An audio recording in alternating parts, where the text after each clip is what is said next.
Belanda itu tidak ada semen, tidak ada semen sama sekali. Ini terbukti jika Anda sentuh, Anda bisa menyentuh sama surat dulu ya. Itu salah satu Tiga. Ikon. Ikon.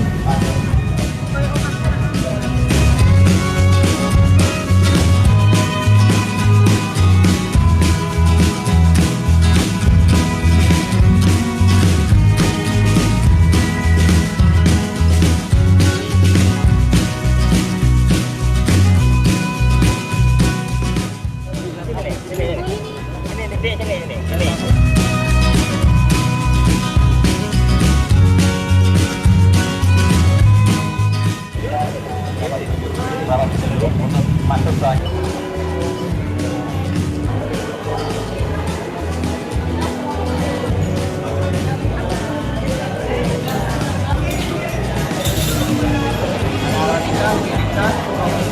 sama Excelsa.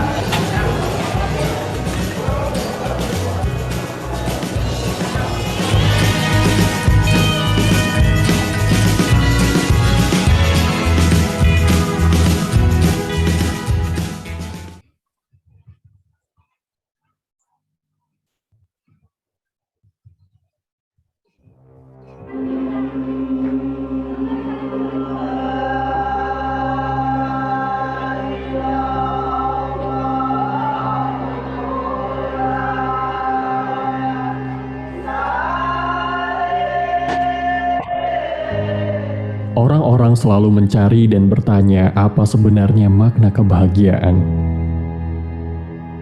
Maukah engkau mendengar arti kebahagiaan?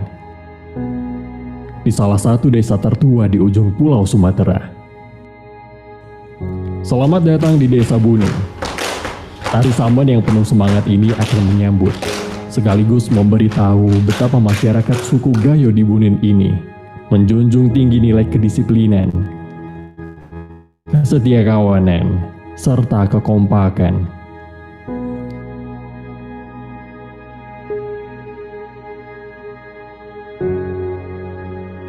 Ketika kau bertanya, apa arti kebahagiaan bagi masyarakat Bunin? Jawabannya dengan jelas tergambar di wajah mereka. Kebahagiaan itu sesederhana anak-anak tertawa kala bermain. Ibu tersenyum sambil menubuk kopi dan menganyam rotan hadiah dari alam. Serta bapak yang gagah berani bersentuhan langsung dengan sungai dan hutan.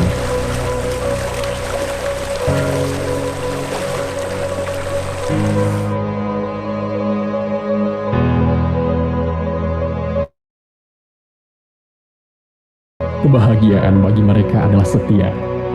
Tahu bahwa alam, hutan dan seisinya adalah sahabat sejati dan tak boleh saling mengkhianati. Bagaimana mungkin saling mengkhianati? Sementara dengannya segala butuh dipenuhi.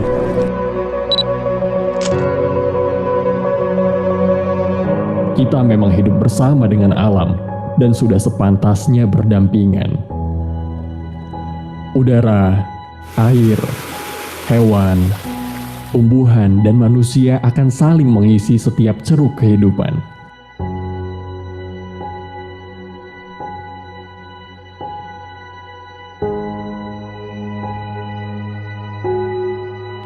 Jadi, untuk apa merasa besar dan menghancurkan yang lain?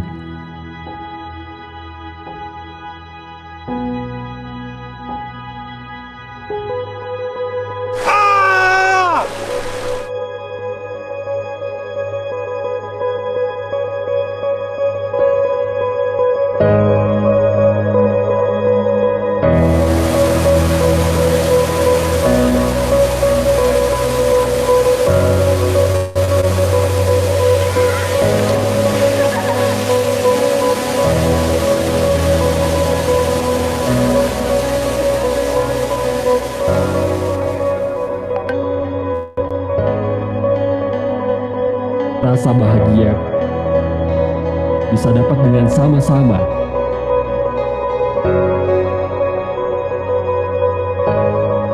saling menjaga hakikat yang ada.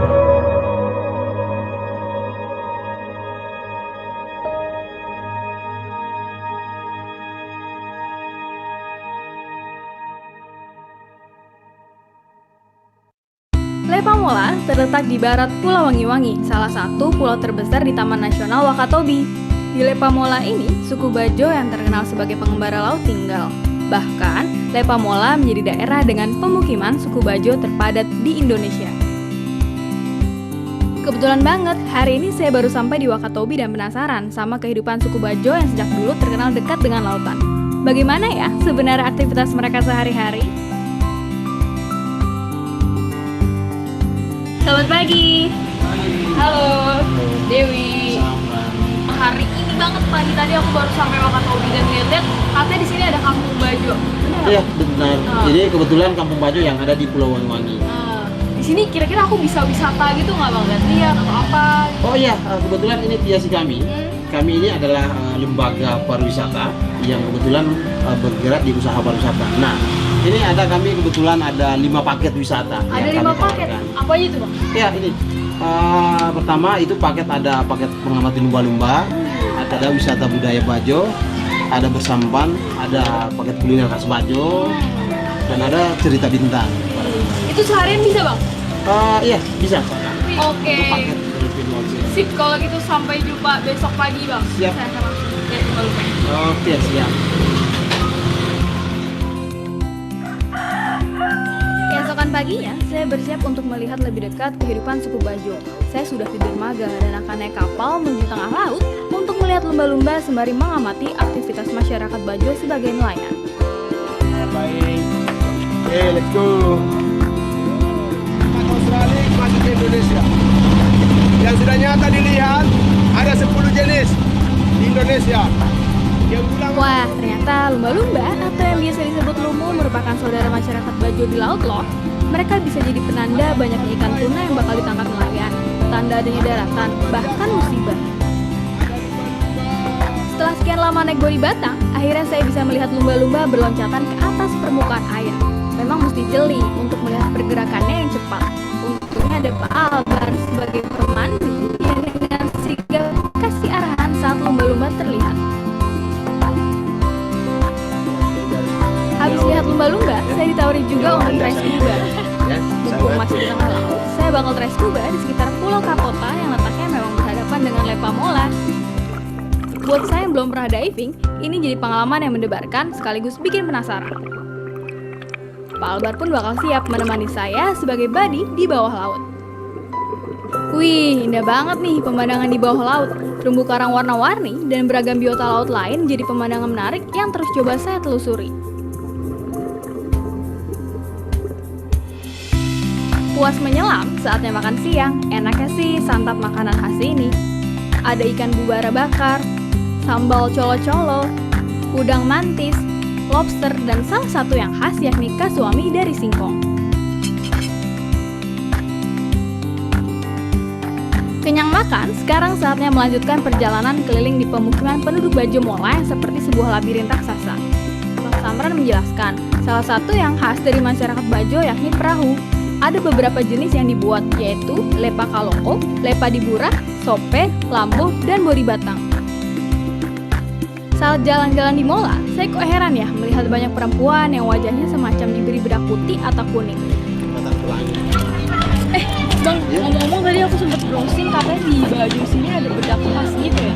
Oh iya, itu namanya bedak kukur. Apa tuh bang? Itu bedak kukur. Kalau mau lihat, nanti kita ke tempatnya. Wih, boleh tuh bang. Oke. Ayo kita kesana kali ya. Oke. Ternyata itu merupakan bedak kukur. Menarik nih untuk lihat proses pembuatannya. Nah, ini dia sekaligus tempat coba pembuatan pakai. bedak kukur. Nah, ini mamanya Nurul. Halo Dewi. Ya, nanti mamanya Nurul yang akan menjelaskan proses pembuatan bedak kukur. Wih. Silahkan langsung tanyakan. Oke, siap kalau gitu. Tidak perlu banyak bahan, cuma beras yang sudah dicuci bersih dan beberapa tambahan lain seperti kunyit atau daun mangkok. Cara pembuatannya pun sederhana, tinggal tunggu berbagai bahan secara bersamaan sampai halus sambil dicampur sedikit air. Setelahnya dijemur deh, dan saat sudah kering, siap digunakan dengan diberi air. Sekarang wajah saya sudah lebih terlindungi dari sinar matahari. Saatnya bersampan sambil menikmati matahari terbenam. Bersama Bang Ali, saya jadi dapat cerita sejarah soal suku Bajo yang sejak dulu menjadikan kapal sebagai alat transportasi sekaligus tempat tinggal. Mereka juga punya keramba yang nantinya ikan akan dikonsumsi saat hasil laut kurang. Perjalanan saya di Lepamola belum berakhir loh. Malam hari, saya masih mendapat cerita tentang bintang dan benda angkasa lain yang jadi penunjuk arah, cuaca, dan hasil tangkapan ikan masyarakat Bajo.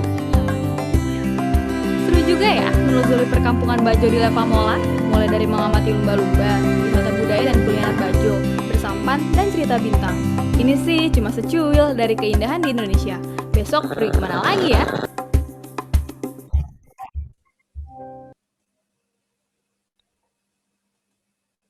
Halo, selamat malam teman-teman semuanya. Halo semuanya. Selamat datang di Hore Hutan, Eks Sekolah Telusuri Videografi Kelas bersama Mas Bram Aditya. Perkenalkan, sebelumnya aku Anti dari Telusuri yang akan memandu acara hari ini. Dan kita juga ditemenin sama Kak Faju Salap dan Kak Okti yang akan jadi juru bahasa isyarat malam hari ini. Jadi untuk rekan tuli bisa mengubah tampilan Zoom ke speaker view ya, karena kita akan spotlight Kak Faju Salam dan Kak Okti juga.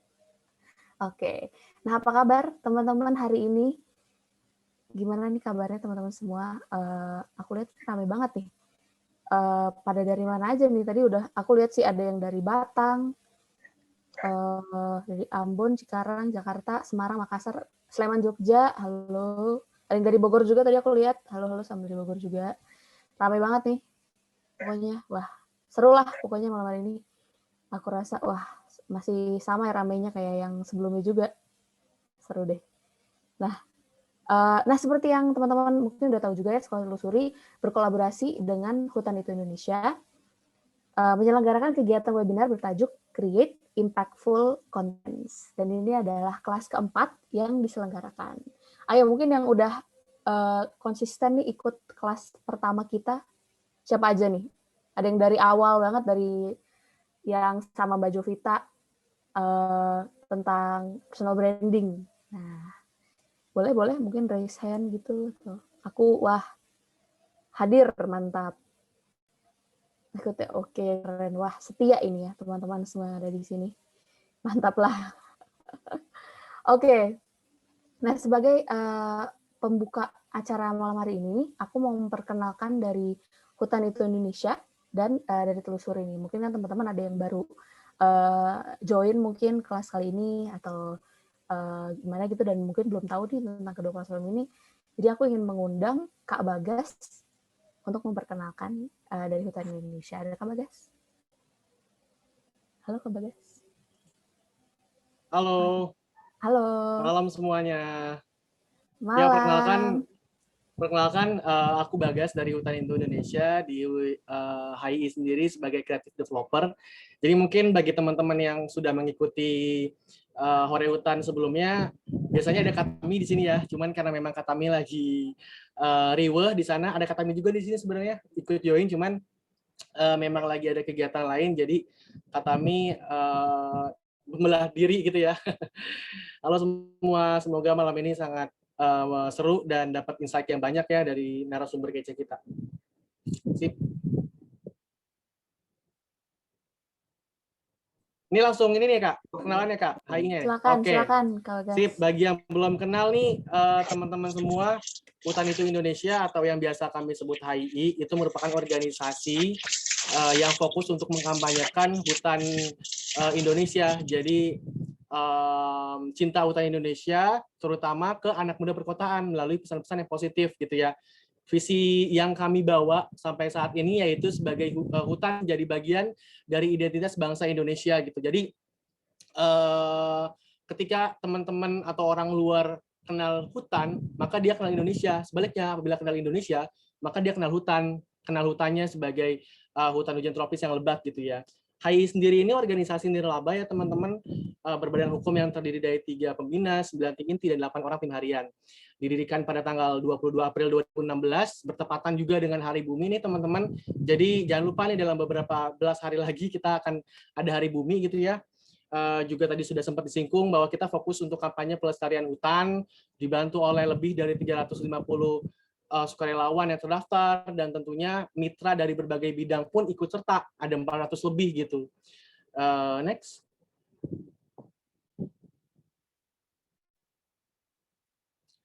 Nah, mungkin teman-teman dari perkotaan terutama ya melihat hutan itu yang pertama jauh gitu ya, jauh dipandang, jauh banget gitu, jauh dari pikiran, kemudian akibatnya terdapat ketidakselarasan gitu, tidak ada hubungan nih antara hutan dan juga kota. Apa sih hubungannya gitu kan? Hutan ya hutan, banyak pohon, kota ya gedung gitu. Kemudian juga biasanya sekalinya tahu hutan itu informasinya terbagi-bagi atau sudah tersaring gitu, menjadi berpart-part gitu ya. Jadi biasanya informasi yang didapatkan tidak secara menyeluruh itu tidak oke gitu untuk didapat atau dicerna gitu ya. Maka oleh karena itu hutan itu Indonesia berdiri atau sampai saat ini hadir untuk istilahnya menjawab dari keresahan anak muda perkotaan gitu. Next.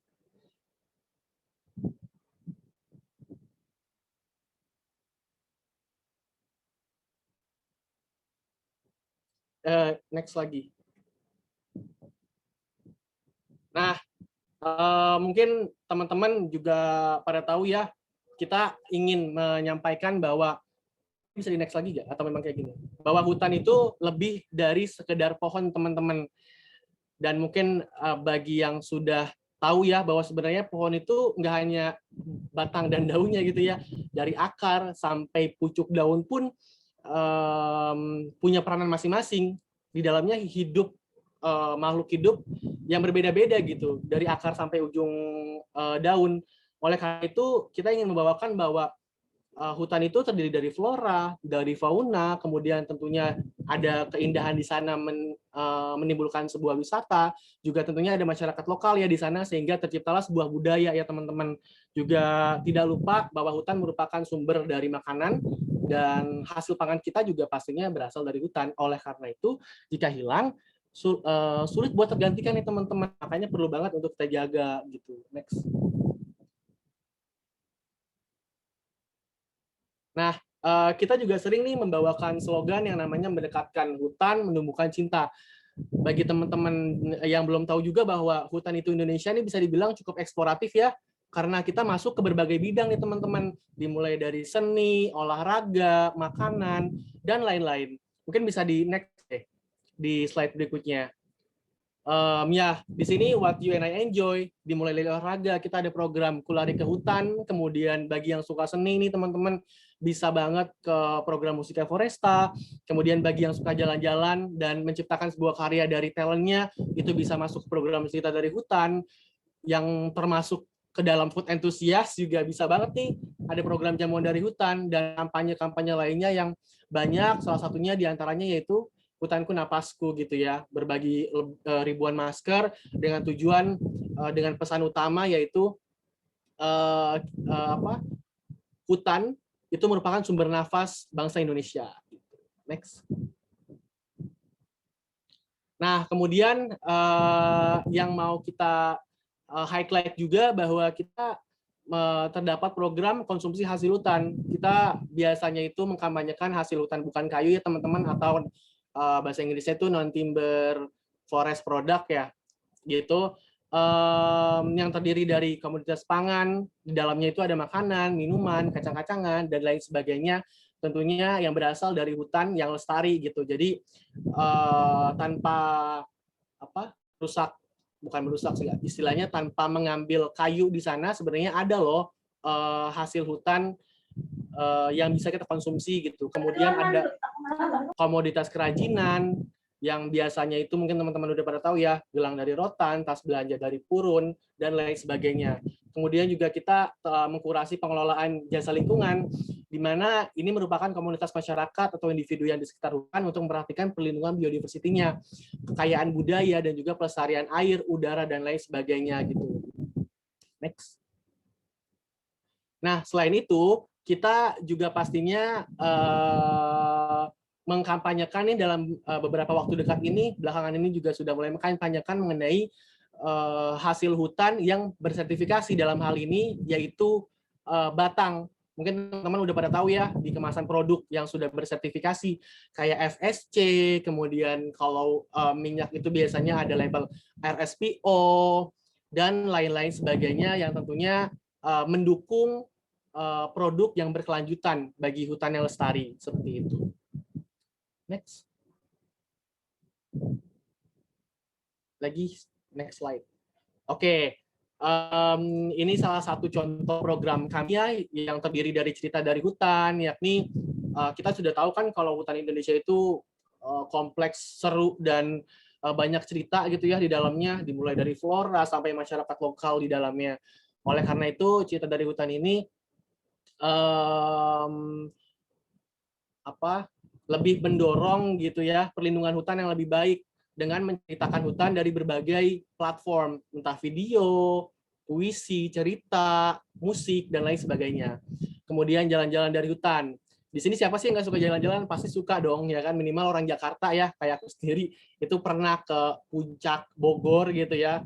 Air dan udara bersih di sana juga merupakan hasil dari hutan yang terjaga tentunya. Terus kita juga percaya bahwa seeing is believing ya. Dan juga topik sama dengan hoax. Jadi saat kita ke hutan, kita ngelihat keindahan hutan, tentunya akan merasa keren gitu, bahwa kita bangga punya hutan yang secantik ini. Next. Kemudian juga ada program adopsi pohon, yakni kita mengadopsi ya, kayak mengadopsi anak gitu ya, menjaga pohon. Dalam hal ini adalah mentegakkan ya teman-teman, pohon yang sudah besar, sudah tinggi, yang bahkan dipeluk aja itu nggak sampai tangan kita gitu. Kita lebih mengoptimalkan pohon yang sudah ada dibanding untuk menanam bibit dari kecil, walaupun sama-sama baik gitu ya, tapi kita berpikir bahwa dengan menjaga pohon yang sudah ada itu akan punya banyak manfaat, karena di dalam pohon yang sudah besar itu fungsi ekosistemnya itu juga besar, seperti itu. Nah, dana adopsi pohon ini terkumpul dikelola oleh lembaga tersebut, dalam hal ini mitra ya teman-teman, secara transparan dan akuntabel, kemudian digunakan untuk membiayai patroli, membiayai peningkatan ekonomi masyarakat, membiayai akses pendidikan, membiayai pembibitan, persemaian peliharaan pohon, dan lain sebagainya. Nah, ini yang menarik nih teman-teman, bahwa hutan itu sebenarnya inspirasi loh, dimulai dari burung Raja Udang dan family-nya itu ya, yang diterapkan di kereta Shinkansen. Jadi kalau misalkan ujungnya nggak lancip kayak gitu, saat keluar dari terowongan dia akan menciptakan ledakan. Makanya peneliti itu inspirasinya dari hewan. Kemudian paling kanan atas pada tokek atau cicak, jadi memudahkan untuk mendaki. Kemudian di bagian kanan bawah teman-teman mungkin bisa lihat ya, bahwa itu merupakan teori untuk dari segi perdesainan gitu. Kalau nggak salah mungkin teman-teman desain di sini lebih paham ya. Ada rasio emas atau apa gitu, aku lupa. Kemudian perekat juga diinspirasi dari duri. Tidak lupa tuh paling ada enggang-enggang apa? Enggar-enggar ya. Tumbuhan lagi. Serangga yang bisa mengambang di air, dikarenakan yang pertama badannya sangat ringan, kemudian kakinya punya zat lilin di sana, dan juga lain sebagainya. Next. Sip. Oleh karena itu, di Hore Hutan kali ini yang kerjasama dengan Telusuri, yuk kita bareng-bareng ikuti challenge #PesonaHutan. Jadi teman-teman di sini bisa banget nih untuk unggah konten untuk mempromosikan keindahan hutan Indonesia yang pernah kalian kunjungi, maupun produk hasil hutan bukan kayu yang pernah kalian nikmati atau konsumsi ya, atau tulisan tentang aksi #jaga hutan dari sampah kita. Nah, foto atau video tersebut diupload melalui feed Instagram, kemudian tag #hutanituid dan tag @hutanituid dan @ayotelusuri. Gunakan tagar #PesonaHutan, #HII Telusuri. Kemudian jangan lupa untuk mengirimkan ke email editorial@telusuri.id dengan subjek Pesona Hutan, strip, judul, artikel. Paling lambat 16 April 2021 ya teman-teman, dan tentunya 5 karya terbaik akan mendapatkan merchandise. Gitu. Dari aku cukup, Kak Anti. Oke. Makasih Kak Bagas. Iya, sama-sama. Keren banget, banyak banget program-programnya dari HII, dan terbuka juga untuk volunteering, terus untuk ikutan join juga. Seru banget ya jalan-jalan, tadi juga disebut jalan-jalan ke hutan. Nah, itu seru banget tuh. Boleh banget nih teman-teman kalau ada yang mau ikut untuk volunteer sama Hutan Indonesia. Oke, nah habis ini aku mau kenalin nih tentang Telusuri. Mungkin teman-teman yang belum tahu apa itu Telusuri. Nah, kita juga suka jalan-jalan sebenarnya. Sebentar. Nah, kita juga suka jalan-jalan. Tapi aku pengen info sedikit tentang apa sih itu telusuri. Jadi telusuri.id hadir sebagai wadah bagi para penulis perjalanan untuk mempublikasikan cerita perjalanan mereka. Nah, buat teman-teman di sini yang senang jalan-jalan tapi juga senang nulis, boleh banget nih coba nulis di telusuri.id. Gitu. Coba next. Nah, boleh. Nah, kalau mau coba nulis bisa buka di telusuri.id/submisi. Jadi teman-teman bisa nulis tentang apa aja, dan kita tuh punya beberapa rubrik gitu. Ada kalau untuk cerita perjalanan personal bisa nulis di travelog. Kemudian untuk teman-teman yang suka sharing tentang misalnya kuliner-kuliner unik lokal, itu bisa masuk di rubrik itinerary, atau yang emang pengamat yang suka mengamati industri pariwisata dengan lebih dalam lagi bisa nulis untuk interval gitu. Oke, next. Nah, salah satu program kita adalah Sekolah Telusuri ya, yaitu yang sekarang teman-teman lagi ikutin, Sekolah Telusuri. Nah, Sekolah Telusuri ini menjadi ruang belajar nih yang bertujuan untuk membuka mata kita tentang gimana sih cara memandang pariwisata melalui karya, tulisan, foto, dan video gitu. Tapi biasanya kegiatan Sekolah Telusuri itu diadakan secara online gitu ya. Tapi nih kayak contoh-contoh di sini nih. Nah, tapi karena pandemi, maka kita harus terpaksa harus bikin jadi Sekolah Telusuri daring. Nah, di sini beberapa contoh-contoh kegiatan Sekolah Telusuri sebelum pandemi. Nah, di sini ada Telusuri perempuan nih, kita belajar tentang jamu. Di situ kita belajar tentang sejarahnya, tentang khasiatnya, dan cara mix jamu secara new wave kayak gitu. Kemudian di Semarang juga ada kelas kenal teh nih bareng Wikiti Teh.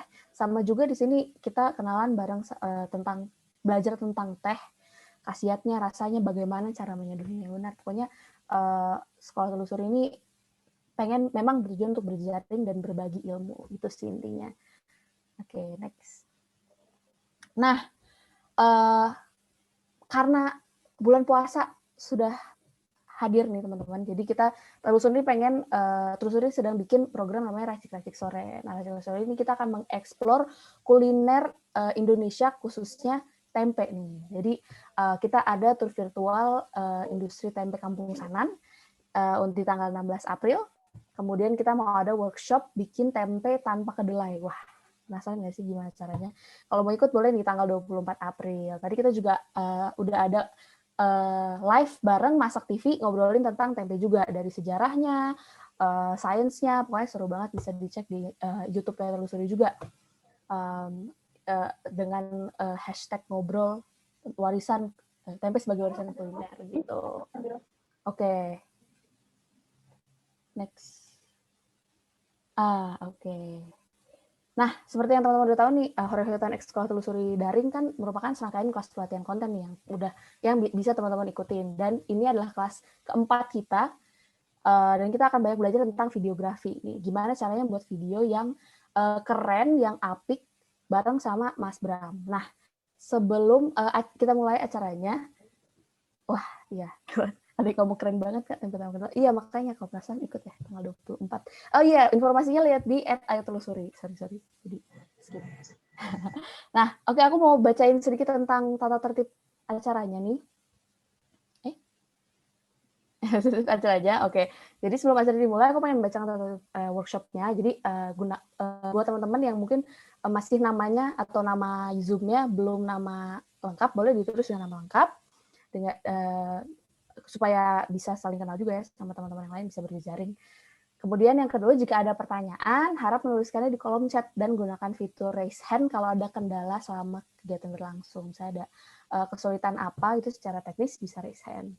Nah, pastikan mic selalu dalam keadaan mati, kecuali saat sesi tanya jawab dan diminta oleh host untuk menyalakannya. Nah, mohon untuk dihati-hati teman-teman supaya kelas kita atau workshop kita hari ini berlangsung dengan lancar. Nah, tadi ada pengumuman kayaknya. Nah, ini dia pengumuman pemenang Instagram Story yang kemarin ya, yang story kemarin nih, ada @arca_bella dan @rulah. Apakah ada di sini @arca_bella dan @rulah? Kalau ada boleh ngobrol-ngobrol, maksudnya ngobrol, nulis di chat mungkin. Nah, untuk apa hadiahnya bisa di DM ya. Oh, oke, halo Mbak Arca Bella. Ada Rula, mantap. Boleh nanti di DM ke @ayatelusuri ya untuk detailsnya mengenai bulannya. Nah, oke. Next. Nah, aku juga mau ngingetin nih. Jadi kalau dikasih ini kalian tuh berkesempatan memberikan hadiah kayak tadi Mas Rulah dan Mbak Arca Bella. Jadi akan kesempatan mendapat email dari Hutan Itu Indonesia. Nah, caranya gampang banget, cukup upload keseruan acara di Instagram story kalian dengan aktif dan kreatif. Terus lupa tag atau mention @hutanituid dan @ayotelusuri dan @bramaditi juga. Nah, nggak cuma itu aja, nanti di akhir acara kita akan infokan challenge untuk dapat hadiah yang lebih menarik lagi. Gitu. Dan teman-teman yang membutuhkan sertifikat elektronik harus mengikuti paling tidak 3 kelas Harihutan X Sekolah Telusuri, dan nanti kita akan bagikan absensi kelas sebelum acara berakhir. Kalian harus ikutin sampai selesai. Oke, seru banget ya acara kita. Harihutan X Sekolah Telusuri maksudnya. Oke, nggak usah berlama-lama lagi. Ini abis ini aku mau langsung sapa nih Mas Bram. Halo Mas Bram. Aku mau. Halo Anti. Halo Mas Bram, boleh dong kenalin diri sedikit nih sebelum kita masuk ke materi. Perkenalan ya saya Bram, ya kerja sih sehari-hari ya dalam bidang videografi. Maksudnya saya sendiri punya production house, terus udah gitu, tapi lebih banyak ngerjain dokumenter sih biasanya. Mungkin jadi materi-materi yang saya jelasin tuh lebih ke arah dokumenter style ya kan, ada yang TVC, ada yang gitu-gitu. Kalau saya lebih ke dokumenter jatuhnya. Oke deh, kalau gitu, oh iya aku mau ngingetin lagi nih buat teman-teman yang mau ada pertanyaan, bisa tulis di kolom chat nih ya, biar mungkin nanti enaknya Mas Bram aja mau langsung dijawab selama nggak dijelasin, atau mau pas sesi Q&A. Boleh, terserah Mas Bram lah. Pokoknya yang penting tulis di chat aja nih teman-teman yang mau nanya nih. Ya, kayaknya mendingan terbelakangan aja. Saya susah kalau di sini lagi ngejelasin ngeliat chatnya. Iya. Oke. Iya, nggak apa-apa. Jadi teman-teman ditulis di kolom chat aja ya Q&A-nya. Oke, silakan Mas Bram. Oke. Selamat malam semuanya. Saya langsung aja ya, mendingan ya, biar karena kira-kira waktu itu cuma 40 menit, slide saya kayaknya lumayan banyak deh. Jadi saya langsung mulai aja ya.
Oke, next.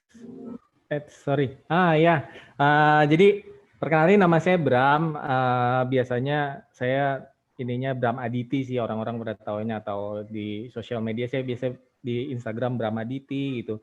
Jadi kalau kalian misalnya nih, saya biasanya kalau lagi ngajar kayak gini atau mengisi materi, biasanya ntar orang-orang tuh nanyanya kadang-kadang setelahnya. Jadi kalau mau nanya setelah acara ini juga nggak ada masalah, silakan nge-add, nanti saya fallback, terus kalau nanya ntar bisa kita ngobrol lebih lanjut di sini ya.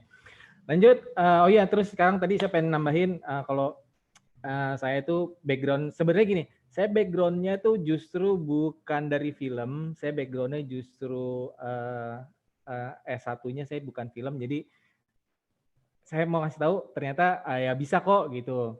Makanya mudah-mudahan dengan saya ngasih materi di sini, mudah-mudahan pikirannya experience-nya jadi bertambah ya. Jadi kita walaupun background-nya saya bukan film gitu, tapi saya udah 10 tahun ngerjain ini dan bisa kok gitu ngejalanin ini gitu. Lanjut ya. Nah, jadi saya pengen mulai dari benar-benar dari awal karena sebenarnya banyak orang yang ngelewatin hal-hal penting sih kalau aku bilang kayak aperture, ISO sama shutter speed gitu-gitu. Jadi aku pengen coba ngejelasin dari awal biar nggak ada mispersepsi karena kalau belajar sendiri tuh kadang-kadang ada mispersepsi ya gitu Kak. Jadi gini, yang pertama kan kalau di kamera itu ada yang namanya aperture ya. Aperture itu pada dasarnya adalah jumlah cahaya yang masuk melalui lensa. Jadi lensa tuh bisa dalamnya bisa digedein sama dikecilin dalamnya ya. Bukaannya orang nyebutnya gitu. Terus udah gitu kalau bukanya semakin besar ya berarti cahayanya makin banyak kan dan makin terang gitu. Jadi kalau bukaannya ditutup terus udah gitu jadi semakin gelap kan kameranya ya berarti akan semakin gelap. Nah, terus dari itu tipsnya adalah biasanya kan orang tuh di luar banyak yang mikir lensa itu kalau f-nya bukaannya makin besar kayak 1,4 gitu, 1,2 gitu itu makin bagus gitu. Belum tentu gitu. Jadi ini nanti bisa aku jelasin lagi lebih detailnya. Terus lensa yang f-nya besar gitu jelek gitu misalnya belum tentu juga gitu. Jadi persepsi ini tuh nggak banyak salah di luaran sana gitu kalau menurut aku. Jadi aku langsung next aja ya. Nah berikutnya shutter speed. Shutter speed ini adalah cara gini. Jadi cara paling gampang mempelajari shutter speed itu adalah kita belajar kamera yang sebelum digital gitu, kayak kamera film yang 35 mm gitu kan. Karena jadi gini, standar video atau standar bikin film atau syuting di Indonesia itu sebenarnya 25 fps. Kenapa dia 25 fps? Jadi dalam 25 fps itu standarnya itu adalah dalam 1 detik itu ada 25 frame. Jadi dalam 1 detik ada 25 foto lah paling gampang gitu ya. Terus udah gitu, nah shutter speed ini mengatur seberapa banyak tiap frame ini akan terekspos dengan cahaya gitu. Terus udah gitu, next dulu ya. Kan gini, shutter speed itu biasanya 1/1000, 1/4000, 1/50 gitu-gitu kan. Nah, ketika syuting tuh kita kan biasanya dengan FPS 25 nih kalau di Indonesia gitu. Maka shutter speed yang digunain seharusnya adalah 1/50 gitu. Atau kalau misalnya kita syuting dengan FPS yang 50, shutter speed-nya seharusnya 1/100, sorry itu aku nulisnya salah. Nah, ini dinamakan 180 degree rule dan ini banyak orang ngelewatin gitu. Jadi banyak orang tuh kalau misalnya cuma ngambil gambar aja tidak melakukan ini nggak ada masalah, nggak ada yang salah. Tapi kalau kalian ketemu orang yang ngerti bikin film gitu, ngerti yang orang film gitu, kalian tidak melakukan 180 degree rule, kalian akan orang tuh ini orang nggak bisa ngambil gambar nih. Orang akan komentar seperti itu gitu loh. Jadi kalau untuk pengen meningkatkan capability kita gitu ya, mendingan kita harus selalu pakai 180 degree rule ini. Dan di beberapa kamera yang kayak misalnya kalau kita pakai red itu ya, shutter speed itu udah nggak ada gitu. Adanya shutter angle. Adanya shutter angle 180, 90 degree, 180 degree, 270 degree gitu. Jadi kalau kalian pakai kamera yang lebih mahal pun akan mengerti kalau misalnya kalian mengerti 180 degree rule ini. Jadi kenapa kita mesti FPS itu mesti shutter speed harus 2 kali lipat dari si shutter. Jadi FPS 25, shutter speed-nya harus 2 kali lipat gitu. Kenapa? Karena ini seperti mata manusia. Jadi mata manusia itu ngelihatnya ya seperti itu gitu. Kalau misalnya kita nggak melakukan 180 degree rule, kalau kita syuting hasilnya itu tidak seperti manusia pada umumnya gitu. Lanjut ya. Nah terus, jadi kapan dong kan ini kan semua boleh juga buat dilanggar gitu. Kapan sih boleh ngelanggar 180 degree rule gitu? Ketika kita membutuhkan ketajaman di setiap gambar tanpa ada efek blur kayak misalnya gitu. Kayak bikin video klip gitu. Bikin video klip kan biasanya tuh pengen yang tajam-tajam ya, nggak pengen ada ngeblur-ngeblurnya tuh biasanya dipakai kayak gitu. Atau ketika di post production tuh kita ada mau nge-tracking lah, misalnya ada mobil lagi jalan gitu kan, terus mobilnya nanti di tracking buat keluarin animasi gitu misalnya gitu. Jadi bukan berarti 180 degree itu nggak boleh dilibas gitu ya. Lanjut ya. Nah, ISO ini adalah sensitivitas sensor kamera terhadap cahaya gitu kan. Nah, ya mungkin ini orang-orang udah pada umum lah taunya ya. Nah, aku pengen ngasih tahu nih rated ISO. Jadi setiap kamera itu kayak Red yang mahal gitu, atau Canon atau Sony atau ARRI ya, sebutin lah gitu. Semua tuh punya rated ISO gitu. Jadi kalian mesti pahamin buka manual lah atau jangan asal pakai kamera masing-masing gitu. Jadi kalian mesti tahu nih, kamera Red itu biasanya rated ISO-nya itu di sekitar 800 maksimum gitu. Kalau Sony di sekitar 51.200. Nah, efeknya apa sih kalau misalnya kita pakai ISO di lebih dari rated-nya ISO gitu kan? Yang ada adalah gambarnya itu akan banyak distorsi kayak misalnya grainy atau dynamic range-nya nggak kepake, dynamic range-nya kurang bagus gitu kan. Jadi disarankan untuk selalu baca rated ISO atau native ISO-nya dan gunakan di bawah itu buat mengeluarkan performance terbaik dari kamera. Sebenarnya sih itu. Lanjut, FPS. Tadi ya kenapa aku bilang 25? Satu kan karena mata manusia itu sebenarnya sih dalam 1 detik menangkap 24 gambar atau lebih gampang nyebutnya gitu ya. Mata manusia itu tapi di Indonesia kita pakainya PAL atau 25 fps. Kenapa? Sebenarnya ada salah satu alasannya karena listrik di Indonesia itu frekuensinya 50 Hz. Jadi kenapa kalau kalian setting suka flicker-flicker? Karena mungkin kalian FPS-nya tidak 25 dan shutter speed-nya nggak 180 degree gitu. Jadi makanya dipakai di 25 FPS-nya biar nggak flicker-flicker, biasanya gitu. Terus tips dari saya adalah kalau syuting kalau saya sih biasanya nih kadang-kadang gitu suka pakai 60 FPS kalau mau aman. Terus karena kenapa? Karena kalau 60 FPS ini nanti bisa saya speed up, dicepetin lah gitu kan. Dan kalau misalnya di slow motion itu bisa sampai 50% gitu. Jadi ya bisa dicepetin dan bisa dipelanin. Karena kalau misalnya aku syuting, kapan aku syuting pakai 25 fps, biasanya kalau syuting interview itu udah pasti, kan nggak akan di slow motion kan interview, jadi ya pasti pakai 25 fps aja gitu loh. Tapi kalau misalnya kira-kira bakalan nggak tahu nih mau di slow motion atau enggak, ya paling aman di 50 gitu. Lanjut. Nah ini sih kurang lebih ya, mungkin kurang lebih sama. Jadi f1.4, f2 itu dia akan gambarnya kalau f1.4 akan semakin ngeblur, kalau f22 atau 32 sekalipun dari foreground sampai background tuh cerah semua, clear semua, kelihatan fokus gitu kan. Nah, kalau yang 1/1000 ini itu gambar tuh nggak ada ngeblurnya gitu. Jadi yang tadi saya jelasin gitu. Mata manusia tuh ngelihat ada blurnya, dia tuh kita di 1/60 kalau ngelihat gambar gerak, jadi ada ngeblurnya dikit gitu. Nah itu paling mirip dengan mata manusia. Nah kalau kalian pengennya itu tadi, kalau misalnya pengen meningkatkan kualitas persyutingan kalian, ya melakukan 180 degree rule itu sih. Kalau yang paling bawah ini itu ISO-nya 100, terus semakin ke kanan itu semakin blurry, semakin grainy, jadi ya udah nggak bisa kepake gambarnya. Lanjut ya. Tips lagi nih, apa nih? Saya mau ngasih tahu, oh ya tadi kan kita udah aku ngasih tahu ISO, speed, aperture gitu-gitu ya. Cuma mau kasih tahu dari kamera yang harganya 5 juta sampai mau Red Scarlett yang harganya 5 juta atau lebih mahal lagi, itu memiliki settingan yang sama dari kayak ISO, aperture, atau shutter speed. Jadi kalau misalnya kalian bisa memegang kamera dengan yang cuma harga 2 juta pun gitu, secara manual gitu ya, ya udah pasti bisa pakai red juga gitu. Cuman menu-menunya aja yang beda gitu.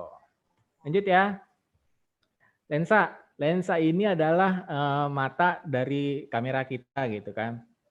Terus setiap lensa itu sebenarnya memiliki arti, karakter, dan keperluan yang berbeda-beda gitu. Contoh ya gini, lensa 24-70 mereknya Sigma dengan lensa Canon 24-70 merek Canon itu akan memiliki karakter yang berbeda-beda gitu. Karena brandnya berbeda, mereka research di tempat yang berbeda dengan situasi yang berbeda. Jadi masing-masing akan mempunyai karakter masing-masing. Jadi pahamilah karakter lensa dan focal length dari lensa itu penting untuk menyampaikan apa yang akan kita shoot sih sebenarnya gitu. Nanti akan aku jelasin lebih lanjut itu. Lanjut. Nah, ini salah satu penggunaannya misalnya wide angle lens. Ini itu sekitar 11 sampai 34 lah gitu kalau di full frame gitu. Terus udah gitu dengan lensa lebar, biasanya ini wide angle adalah lensa lebar. Efeknya adalah foreground sama background itu akan terasa berjauhan gitu. Tapi dia biasanya digunain buat landscape, terus buat master shot atau wide shot gitu.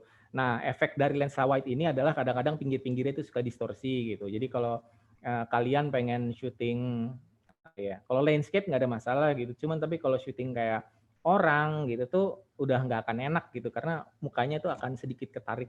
Jadi nggak enak. Lanjut, medium lens itu sekitar 35 sampai 85. Nah, ini adalah focal length yang paling mirip sama dengan mata manusia. Karena berdasarkan penelitian, mata manusia itu kurang lebih lensanya di lensa 50 gitu. Terus kalau telefoto itu ya 100 sampai ke atas lah, bisa lebih dari 200 juga termasuk kok gitu. Terus ini cocok untuk close up, terus udah gitu ketika menggunakan focal length yang besar kayak gini, kita akan mendapatkan efek shallow depth of field atau yang orang-orang bilang suka ngeblur gitulah, bokeh-bokeh gitu ya.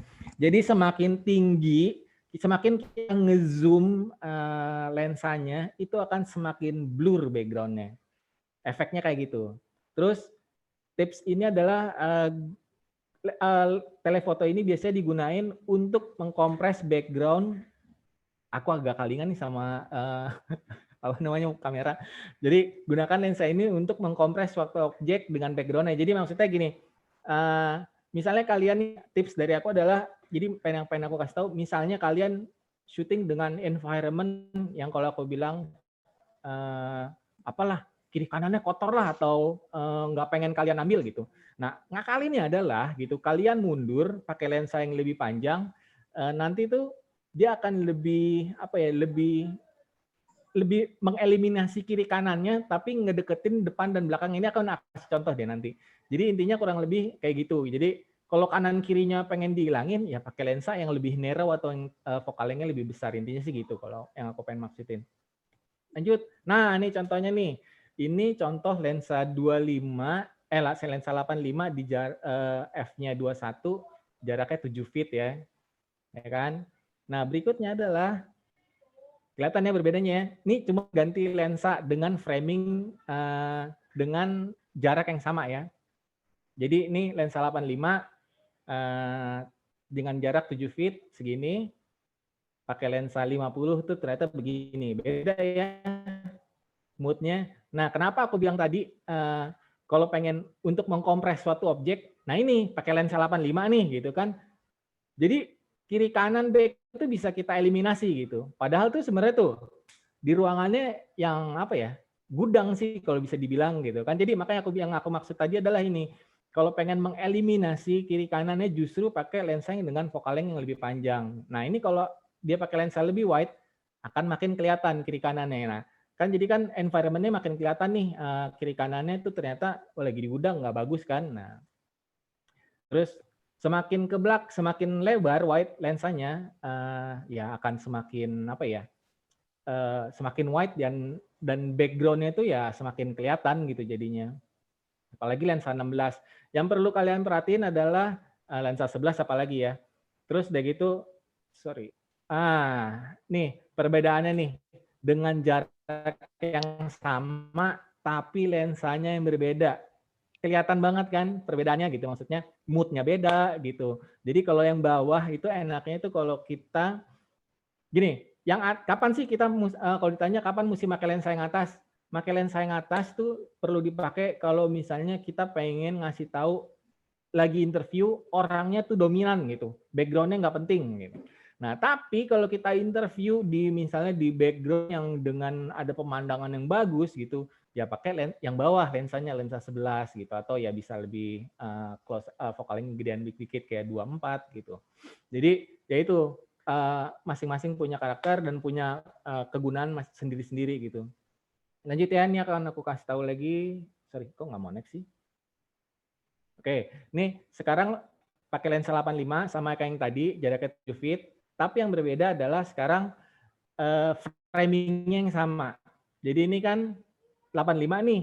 Tadi kan kalau tadi itu orang jaraknya sama kan, jaraknya yang sama nggak berubah, cuman ganti lensa kan. Kalau tadi cuman ganti lensa, sekarang framingnya sama, orangnya yang mundur atau maju mundur gitu. 85 ya nih pakai lensa 85 jaraknya 7 feet. Ini kalau pakai lensa 50 dia mesti 5 feet gitu kan. Jadi dia agak sedikit maju. Perhatiin ya udah agak berbeda loh belakang-belakangnya. Kalau lensa 35 dia mesti di 3,5 feet, 28 mesti di 3 feet. Kalian perhatiin nggak sih orangnya nih yang di belakang itu mesti nyender ke pinggir. Sedangkan kalau di sini dia seperti sebelahan. Itulah kenapa kalau lensa yang vokalnya lebih besar, efeknya tuh akan ngedeketin yang ada di belakang. Terus udah gitu, kalau lensa lebih wide, dia akan jauh yang ada di belakang. Jadi kurang lebih efeknya seperti itu gitu. Tuh perhatiin orang yang di belakang mesti harus sampai minggir lagi gitu. Perbandingannya adalah tuh sangat beda ya. Dengan framing yang sama, efeknya itu berbeda dan ke muka aja tuh juga berbeda banget gitu loh. Nah, aku ada ngasih tips sih sebenarnya satu gitu. Kalau misalnya kalian mau wedding atau apa gitu ya. Kalau aku bilang biar gambarnya bagus, jangan pernah pakai lensa wide buat wedding gitu-gitu. Kalau buat moto orang atau cewek gitu. Karena dia akan kelihatan ketarik atau gendut jadinya ya. Orang cewek kan mana mau kan kayak gitu. Nah makanya, jadi kalau pakai lensa 85 atau 70-200 itu akan terlihat lebih kurus efeknya. Karena dia akan ngekompres ke tengah kalau 70-200. Kalau misalnya lensa 16, ngekompresnya itu keluar efeknya. Jadi lebih gendut cewek biasanya. Jadi ya tipsnya adalah gitu kalau buat foto. Lanjut. Nah ini. Jadi kalau syuting itu ada rumusnya. Tahu kan rumusnya Albert Einstein, E sama dengan MC kuadrat. Nah, ini berlaku juga di di syuting gitu loh. Apa sih rumus EMC ini apa sih gitu. Jadi E adalah establish. Sedangkan M adalah master, C adalah cover gitu. Jadi kita kalau mau syuting ya rumusnya ini gitu. Jadi nggak usah bingung di lapangan, ingetin aja rumus ini, establish, master, cover gitu. Oke. Nah, ini ya tadi establish, master, cover gitu. Lanjut. Nah, contoh establish kayak gini. Jadi misalnya sebelum suatu adegan, establish-nya di dalam gedung, ya kan? Itu namanya establish. Gedung, berarti berikutnya masternya adalah di dalam gedung, masternya adalah 3 orang lagi percakapan di ruang meeting. Nah ini namanya master. Berikutnya yang lebih banyak kita syuting adalah cover. Ya cover tangan, cover muka, ekspresi gitu kan. Jadi kalau boleh aku jelasin, establish itu adalah wide shot atau kita mau ngegambarin ini lagi di mana sih adegannya gitu. Establish itu lebih ke kayak gitu. Master adalah ya yang utama gitu, shot yang paling utama, medium sih atau wide shot juga, medium atau wide biasanya, yang ngegambarin situasi dari aktor atau objek tersebut gitu. Nah, sisanya kalau syuting itu banyakin cover aja. Orang senyum, pergerakan begini begitu, segala macam gerakan lah. Nah, itu biasanya lebih banyak di cover kayak gitu. Kita nyebutnya master cover gitu. Oke, lanjut ya. Ini aku kasih tahu contoh. Ini film Titanic, sangat maksudnya yang paling general lah gitu. Jadi gitu. Mudah-mudahan ngerti ya dan nggak kecepatan saya ini. Ini soalnya kalau kalian apa namanya, mungkin kalian kalau misalnya syuting itu suka bingung kan mau syuting kayak gimana gitu di suatu tempat gitu ya. Ya itu yang gampang gitu ngikutin rumusnya si Albert Einstein, establish, master, cover gitu. Oke, lanjut ya. Ini extreme long shot, jenis itu ada extreme long shot, ada up, ada close up gitu. Nah, extreme close up ini tadi extreme close up itu kurang lebih ya establish, long shot juga bisa master, medium shot juga bisa master. Nah, kalau medium close up ini biasanya udah mulai masuk cover juga gitu. Jadi ya ini cuma jenis-jenis shot aja sih. Oke, lanjut. Ini sama. Sebenarnya gini, aku cuma yang mau kasih tahu adalah jangan pernah motong frame orang itu di dengkul, di persendian lah, jangan pernah motong di persendian gitu. Jadi kalau bisa motong orang itu, motong frame itu kalau misalnya ini jangan motong pas di sini nih, jangan motong pas di pundak, tapi agak ke bawah dari pundak. Terus jangan motong pas di tangan di siku sini, kalau bisa agak ke sini gitu. Jadi jangan pernah motong ngeframing untuk pas di dengkul, motong di dengkul tuh jangan gitu. Jadi jangan kalau motong di persendian itu untold rule yang nggak tertulis lah kayak gitu. Lanjut ya. Nah, ini ada angle. Angle itu ada bird view, ada high angle, ada eye level, ada low angle, ada frog eye gitu. Nah, efeknya apa sih gitu? Aku cuma mau jelasin efeknya apa sih gitu. Jadi aku kebetulan gini, aku pernah punya klien UNICEF. UNICEF itu kan banyak kita syutingin anak kecil lah. UNICEF kan bergerak dengan anak kecil gitu kan. Nah, jadi mereka tuh punya guideline, nggak pernah mau foto anak kecil dengan kondisi kayak gini, high angle. Jadi kalau foto sebagus ya nggak tahu lah, 90% atau 99% mereka nggak akan suka framing anak kecil kayak begini. Karena kenapa? Secara secara nggak langsung tuh akan ngasih tahu anak kecil itu nggak punya power di sini dan atau harusnya kan di foto tuh menggambarkan power yang sama, ya selevel lah gitu. Nah di sini tuh menggambarkan anak kecilnya powerless kalau aku bilang gitu. Nah sebaliknya kalau low angle justru itu akan objeknya itu akan terlihat powerful gitu. Kalau low angle, terus udah gitu. Nah jadi kalau misalnya foto atau ngambil gambar shot buat orang atau anak kecil, ya kalau bisa kitanya yang mesti jongkok gitu. Jangan pernah high angle atau ya low angle gitu. Kecuali kalian pengen ngegambarin situasi tertentu. Misalnya ngegambarin situasi objeknya itu nggak punya power. Ya kalian gambarin aja high angle gitu. Secara nggak langsung objeknya itu akan nggak punya power.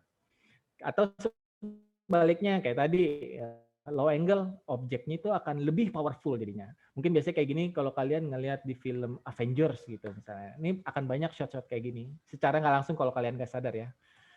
Lanjut. Nah, ini ada peraturan lagi yang mungkin banyak orang nggak tahu gitu ya. Jadi ada 180 degree rule. 180 degree rule itu apa sih gitu? Jadi kalau kita syuting itu tuh nggak boleh ngelebihin dari 180 derajat. Nggak boleh nyebrang dari 180 derajat. Kenapa? Jadi kayak gini nih, adegan ya kan? Ada 2 orang gitu kan. Kamera itu cuman boleh di tempat yang biru. Nggak boleh dia nyebrang ke bagian sebelah sana, bagian yang merah. Karena kenapa? Karena nanti kiri kanan itu akan bingung gitu. Kalau kalian udah nyebrang ke yang merah, nanti aku kasih contoh ya. Nanti aku kasih tahu berikutnya. Jadi gini, jadi kalau kalian mau naruh kamera gitu ya, atau pindah-pindah kamera, ya itu cuman boleh di tempat yang biru. Gitu. Mau di mana aja nggak ada masalah, tapi nggak boleh nyebrang ke tempat yang merah gitu. Tapi kadang-kadang boleh nyebrang ke yang merah kalau kalian mau ngebingungin penonton. Jadi kalau mau ngebingungin viewers itu nggak apa-apa dibikin kayak gitu, nyebrang ke yang merah. Kasih contoh gini, misalnya tadi kan orang nih kalau dua lagi ngobrol, kalau kalian syuting di tempat yang biru, matanya itu akan sama, yang kanan ngeliat ke kiri, yang kiri ngeliat ke kanan. Jadi kalau di cut to cut itu akan nyambung gitu.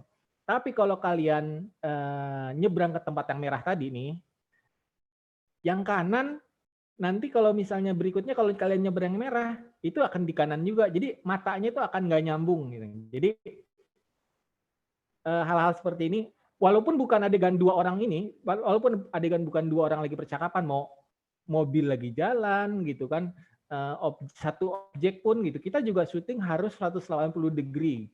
Kenapa gini? Oke lah, aku kasih contoh satu gini ya. Misalnya kalian syuting di pantai nih, paling gampang. Bagian belakang itu kan pantai. Bagian belakang, bagian depan itu kan pantai. Bagian belakang itu bisa warung atau pohon gitu. Nah, kalau misalnya kalian syuting nih, kalian framingnya 180 degree-nya ke arah pantai gitu kan. Tapi begitu kalian kalau nge-shoot dari sisi pantai, background-nya akan berubah. Loh, jadi bisa jadi orang lihat, nih kok pindah tempat ya, padahal di tempat yang sama gitu sebenarnya. Cuman karena kalian matahin 180 degree itu, angle-nya jadi scene-nya jadi berbeda, hampir completely different gitu. Yang satu background-nya ke pantai, nah satu lagi background-nya bisa ke hutan atau ke warung-warung gitu. Kalau di pantai kan suka ada warung. Jadi kayak gitu, selalu 180 degree. Dan kalau ngedit itu juga enak cut-to-cut-nya. Oh nyambung nih gitu, karena nggak jumping orang nyebutnya.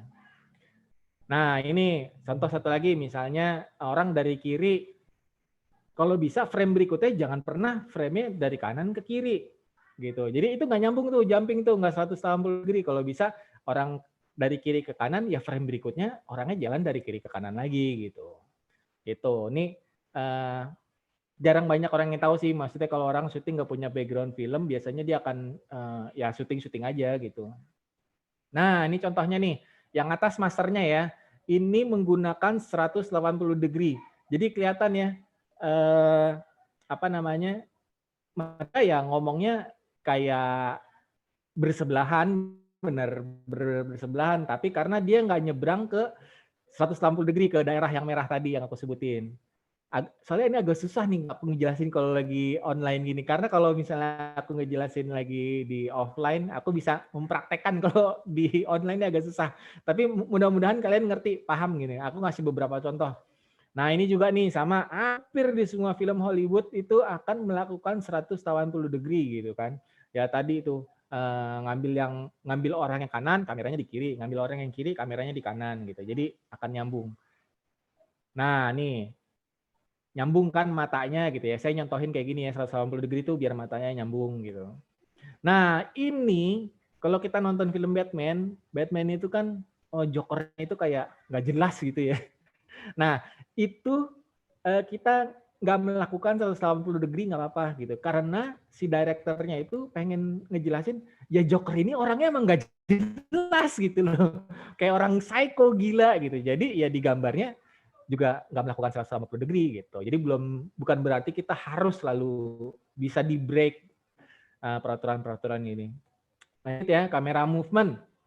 Mudah-mudahan saya nggak kecepatan dan juga cukup jelas ya, kalau online ini agak susah nih saya ini.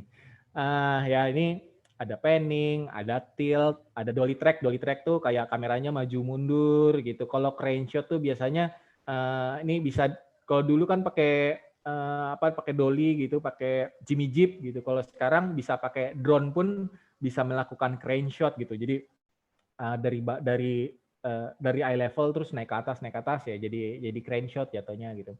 Jadi nggak perlu pakai Jimmy Jeep, pakai drone pun sekarang bisa dilakuin ini. Terus lanjut ya. Oke. Jenis-jenis transisi. Nah, ini transisi itu ada dissolve, ada wipe, ada cutaway, ada split, intersplit saya jelasin. Mungkin kalau dissolve, wipe, cutaway, fade out ini ya maksudnya umum lah, orang-orang pakai, nggak terlalu susah. Nah, cuman yang pengen saya jelasin adalah nanti si split ini. Nih, ini adalah contoh editing yang salah gitu ya. Nggak ada masalah sih sebenarnya. Ini Cuman saya bilang salah, kenapa? Karena kita lihat dulu ya. Mau kemana lu, Mu? Mau ngelamar kerja gua, Den. Emang lu belum dapat juga, Mu? Belum nih, Den. Makanya gua lagi nyari terus. Mau bareng kagak lu? Kebetulan gua mau jalan kuliah nih. Enggak ada, Den. Gua mau jalan kaki aja. Sekalian lihat-lihat, barangkali di sekitar sini ada lowongan kerja. Oh, ya udah kalau gitu gua jalan dulu ya. Ya, Den, hati-hati ya. Ya, Mu, lu juga ya. Gua doain semoga lu cepet dapat kerja. Nah, salahnya adalah di sini dia motong tiap ada cut-nya tuh setiap ganti orang yang mau ngomong, dia langsung di-cut sama audionya bareng-barengan. Gambar sama audio di-cut bareng-bareng. Seharusnya nggak boleh gitu. Maksudnya biar kelihatan dinamis gitu, biar kelihatan lebih enak lah gitu. Jadi kita kan punya indera nih. Kalau nonton film tuh punya indera penglihatan sama indera pendengaran yang kita pakai gitu. Jadi kalau bisa jangan distimulasi berbarengan gitu. Kalau bisa satu gitu. Caranya gimana? Cara melakukannya adalah gini. Ada yang namanya L-cut atau J-cut gitu. Jadi kalau L-cut itu gambarnya masuk, tapi audionya belum masuk. Jadi gambarnya ini udah masuk nih, audionya belum masuk. Kalau J-cut adalah audionya yang masuk duluan, gambarnya belum masuk. Contohnya gimana sih? Kita lihat ya.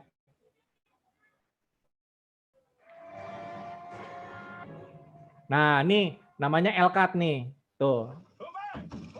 Nah, ini L-cut juga nih.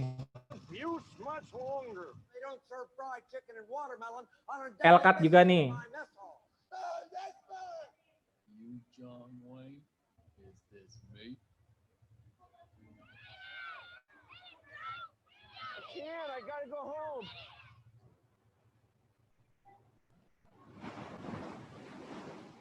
Plus, you can't take them underwater, and if you do, the manajemen resiko pada saat itu tentang laporan. Seperti itu kan? Cukup kali. Iya, cukup. Oh, jadi gitu ya. Kebayang ya. Jadi L-cut itu lebih enak kan kalau kita ngedit mengaplikasikan L-cut atau J-cut gitu. Jadi dia audionya duluan dimasukin, baru gambarnya dimasukin, atau sebaliknya gambarnya dulu dimasukin, tapi audionya tuh tersisa gitu. Jadi nggak distimulasi secara berbarengan kayak video yang ini tadi. Lanjut ya. Nah, terus salah satu yang penting adalah yang banyak orang lewatin itu sebenarnya adalah suara.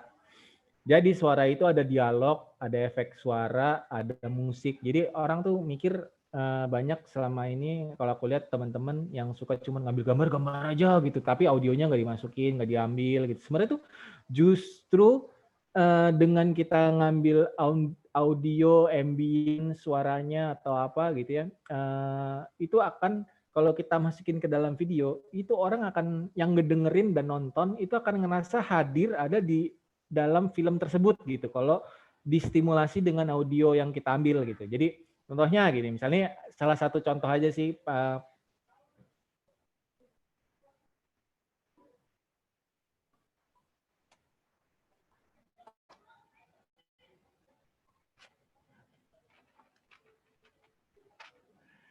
jadi ini kayak behind the scene mereka cara ngambil. Jadi kita nggak perlu harus kadang-kadang ya nggak perlu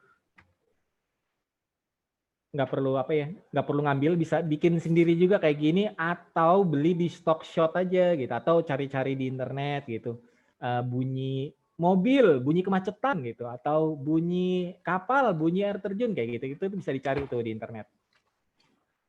Udah ya, ini karena 40 menit aku takut waktunya kurang, jadi kita lanjut aja ya. Nah, ini aku mau kasih contoh. Jadi gini, waktu itu aku ke Bali ada ngaben gitu kan. Aku kebetulan cuma bawa drone doang deh, kalau nggak salah ada kamera nggak? Oh, ada kamera juga. Nah, terus waktu itu aku tuh nggak punya recorder, nggak punya apa gitu kan. Nah, ngakal ini adalah kameranya itu, jadi gini, ada satu scene yang kameranya tutup lensanya aku pasang, tapi kameranya aku record. Nah, pas lagi nge-record, tutup lensanya aku tutup, kan gambarnya hitam tuh. Di saat itu aku ngerekam buat ngambil audio yang mukul-mukul gendang. Jadi aku ngambil gambar jadi pas editing aku tahu nih, oh gambar yang gelap itu gue butuh audionya. Jadi walaupun kalian nggak punya recorder, pakai aja kamera kalian biasa gitu bisa gitu. Jadi tutup lensanya, ditutup biar tahu oh nih kita bagian harus ngambil audionya nih. Ya udah kita ngambil audionya dung dang gitu. Jadi nanti kalian bisa lihat kalau kalian nonton ya kalian akan ngerasa hadir di sini dibandingin kalau misalnya di saat itu aku masukin lagu-lagu kekinian gitu. Mungkin ya nggak akan berasa hadir di situ gitu ya. Kita lihat ya videonya ya.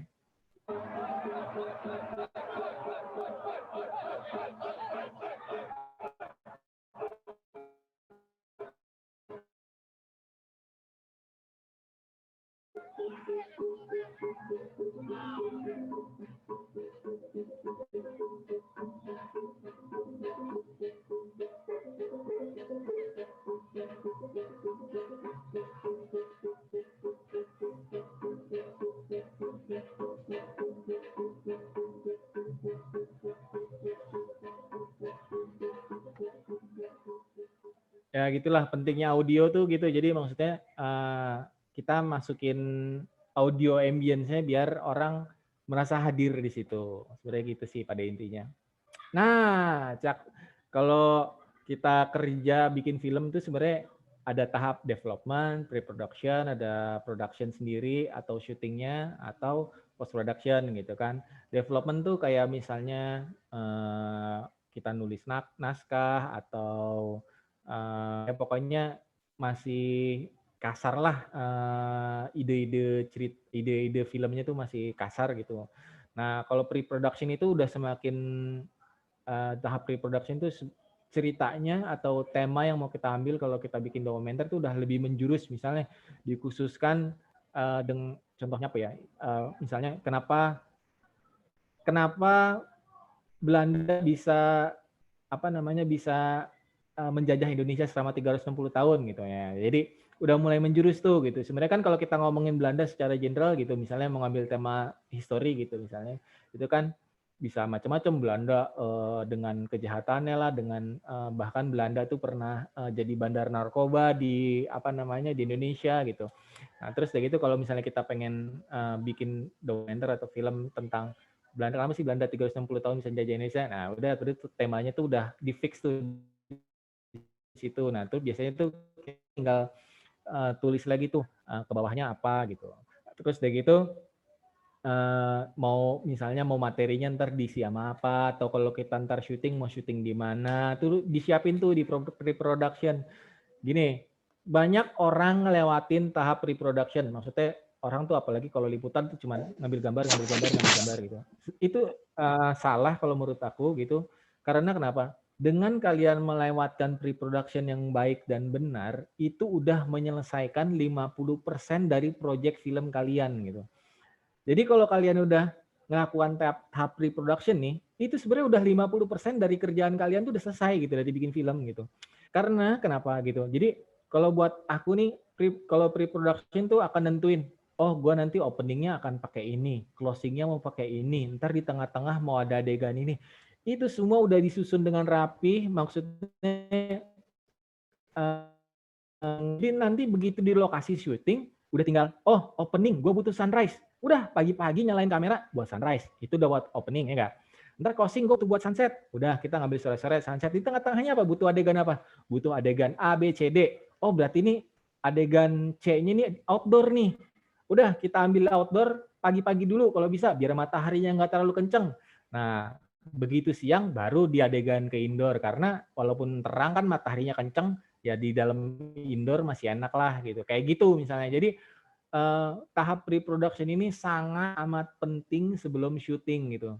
Karena kalau begitu syuting, gini, aku tuh mendingan syuting tuh udah berdasarkan skrip atau shortlist. Jadi mendingan, oh ya udah kita mesti hari pertama nih butuh 10 shot. Aku mendingan ngikutin itu 10 shot, punya 10 shot.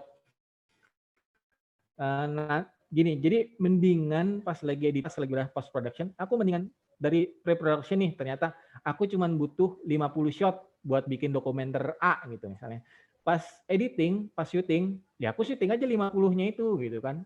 Pas editing, aku nggak ada masalah, cuma punya 50 shot itu. selama itu sesuai dengan cerita yang pertama aku bikin gitu di pre-production. Dibandingin ya, aku punya 1000 shot bagus-bagus, terus begitu di editing nggak tahu mau diapain. Jadi kalau ibarat bikin rumah nih ya, kalau bikin film tuh aku ibaratin bikin rumah. Kalau kalian nggak melewatkan pre-production, itu berarti kalian ngelewatin tahap desain atau blueprint dari pembuatan rumah kalian gitu. Kalian udah tinggal langsung syuting nih misalnya ya. Kalau ibaratnya bikin rumah, kalian tuh udah tinggal langsung belanja barang aja. Belanja barang A, B, C, D, di mana belanjaan itu belum tentu kepake. Tapi kalau kalian ngikutin sesuai skema awal, pre-production, oh nanti gue di depan mau buat pintu, di sebelah kanan gue butuh jendela, itu yang ada ya tepat semua gitu loh. Jadi kenapa tahapan ini penting, pre-production, production, sama post-production, ya karena untuk ningkatin apa ya hasil kalian bagus. Video IG pendek-pendek 1 menit gitu, Instastory kadang-kadang saya juga selalu bikin tahap-tahap kayak gini gitu, tapi dengan yang lebih simpel. Tapi mungkin nih kalau saya ceritain kayak gini, kalian akan bilang susah lah pre-production gitu kan, bikin script, bikin storyline. Nah nanti akan saya contohin gambar bikin pre-production itu gimana ya. Nah development ini ya itulah riset tadi yang aku ceritain tadi. Biasanya kalau sama klien tuh biasanya aku tanya nih gitu, mau bikin apa sih kalian? Terus temanya apa gitu ya, dengerin aja maunya klien biasanya gitu kan. Dia pengen treatment yang kayak begini, cerita yang kayak begini ya dengerin aja. Pokoknya development tuh biasanya lebih kayak gitu kalau sama klien aku. Nah begitu udah pre-production, aku udah mulai tuh, udah bikin naskah, storyboard atau storyline. Nah itu biasanya nanti ini yang disubmit ke klien gitu kan.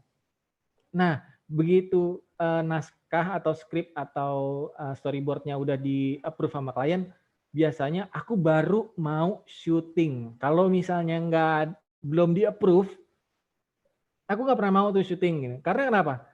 Nanti takutnya kita udah bikin storyline nih seperti ini gitu kan, terus nanti tiba-tiba kliennya mau berubah gitu. Ya nggak bisa, lo kan kita udah deal nih gitu, bikin storyline kayak gini, ceritanya kayak gini. Karena kalau klien tuh ada aja yang kayak gitu-gitu banyak maunya gitu. Jadi kalau udah kalian bikin ini, kalau misalnya nih, dan satu hal lagi, kalau kalian misalnya ketemu klien yang banyak mau, oh gue mau ngerubah gitu ceritanya begini-begini nih, nggak apa-apa. Tapi budgetnya mesti ekstra ya kayak gitu. Karena kan kita udah deal nih di awal storyline-nya seperti ini gitu loh. Gitu. Jadi semua dipersiapkan di pre-production. Kalau kadang-kadang gini, mungkin kalau misalnya telusuri kan suka jalan-jalan gitu ya. Kayak tadi ke Wakatobi gitu. Saya mungkin misalnya belum pernah ke Wakatobi gitu kan. Caranya gimana sih biar tahu gitu di Wakatobi ada apa gitu ya. Mulai aja research di Google tentang Wakatobi, terus udah gitu kalian ngeliat foto-foto di Instagram, oh ternyata ada tempat ini yang bagus. Nah itu dicatetin aja itu, dimasukin ke storyline atau storyboard biasanya gitu. Oh gue butuh shot ini nih, karena epic banget nih nge-shoot di sini. Nah itu masukin di storyboard atau dicatetin aja di storyboard. Nah nanti saya kasih contoh lah. Saya biasanya juga nggak pernah, saya juga bukan tipe orang yang kalau misalnya ngegambar-gambar gitu, jangan mikirin kayak gitu. Ada kok cara yang lebih gampang, ntar aku jelasin habis ini. Ya production, ya itulah tadi. Di sini ada dari gambar-gambar atau teks-teks yang kita planning di pre-production tadi dieksekusi lah gitu. Ya, seperti yang tadi aku bilang gitu, kalau kalian udah pre-production itu udah 50% kok. Kalau tahap production atau syuting itu biasanya adalah udah apa ya? Udah bukan waktunya untuk gue mesti ngambil shot apa ya gitu. Udah bukan waktu yang kayak gitu. Jadi emang udah mesti langsung nge-shoot aja gitu. Karena kalau kalian masih mikirin, ini ntar ceritanya bakal kayak gimana, itu videonya nggak akan bagus kalau kayak gitu. Jadi emang mesti di planning sih dari awal gitu. Misalnya, nih gue nanti akan butuh close up di objek yang ini. Nanti di sini gue butuh wide shot gitu. Atau ya tadi ngikutin rumus tadi, establish, master, cover gitu. Kalau misalnya skripnya masih agak rough gitu ya. Nah, post production ya tadi yang aku bilang gitu, mendingan punya 50 gambar tapi yang bagus-bagus, yang sesuai cerita dibandingin yang kalian punya 100 atau 500 gambar bagus-bagus tapi nggak tahu mau dibuat apa ya. Jadi gini, kenapa penting storyline itu juga? Kenapa? Karena satu hal ya, kalau misalnya kalian nih lagi nggak mood ngerjain, ngedit, itu kan pasti ada lah suatu saat gitu kita nggak ngedit apa nggak mood buat ngedit. Selama kalian punya storyline, ikutin aja itu storyline itu, tempelin gitu. Oh, di openingnya butuh ini gitu. Itu nggak ada masalah gitu. Atau kita ngasih, ternyata kita sakit nih tiba-tiba gitu kan. Kita bisa tinggal kasih storyline kita ke temen orang lain gitu yang ngeditin, mereka akan ngerti gitu sesuai storyline yang kita buat gitu. Jadi gunanya storyline gitu. Tapi kalau misalnya kalian nggak bisa storyline, ya cuman Allah aja yang ngerti gitu tentang videonya gitu. Bahkan kalau lagi nggak mood ngerjain nih, nggak akan kelar-kelar videonya karena cuman kita yang tahu gitu. Jadi gitu, di post production tuh lebih kayak apa ya, ya ngedit dan menyelesaikan masalah-masalah yang tidak terselesaikan di produksi dan post production misalnya. Lanjut nih, salah satu contoh gambar gampang aku bikin video di Instagram atau di YouTube. Jadi gini, aku nge-googling tuh dari video-video di YouTube gitu ya, apa namanya, opening tuh aku ngambil gambar drone gitu kan, nih nomor 1 nih drone nih di Kerawang gitu, lokasinya itu aku catat di Kerawang gitu kan, durasinya 8 detik aku catat gitu. Terus berikutnya adegan berikutnya adalah cover atau close up gitu kan, orang naik motor gitu kan, motor gitu.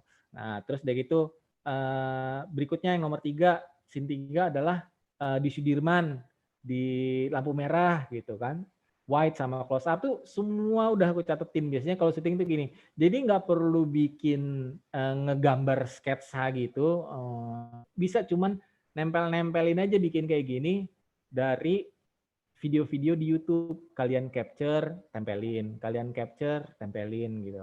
Gitu. Terus ya inilah, pokoknya kurang lebih seperti itu. Semua dari video-video, karena ini waktu itu saya bikin videonya itu buat supir Gojek yang mau pulang kampung dari Jakarta sampai NTT.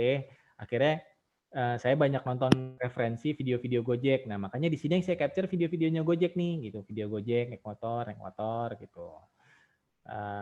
Ya itu lokasi biasanya udah saya catatin, terus talentnya namanya siapa ya, itu di pre-production tuh semua udah mesti dipersiapkan gitu ya, kurang lebih gitulah. Ini extra shotnya yang saya butuhin apa gitu.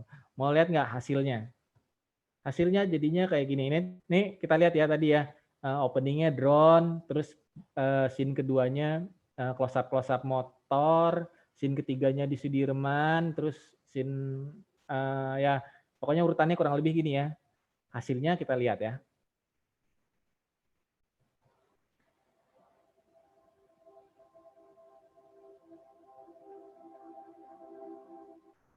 Di perjalanan ini saya akan melewati 7 pulau besar di Indonesia dengan total jarak sekitar 4.000 km.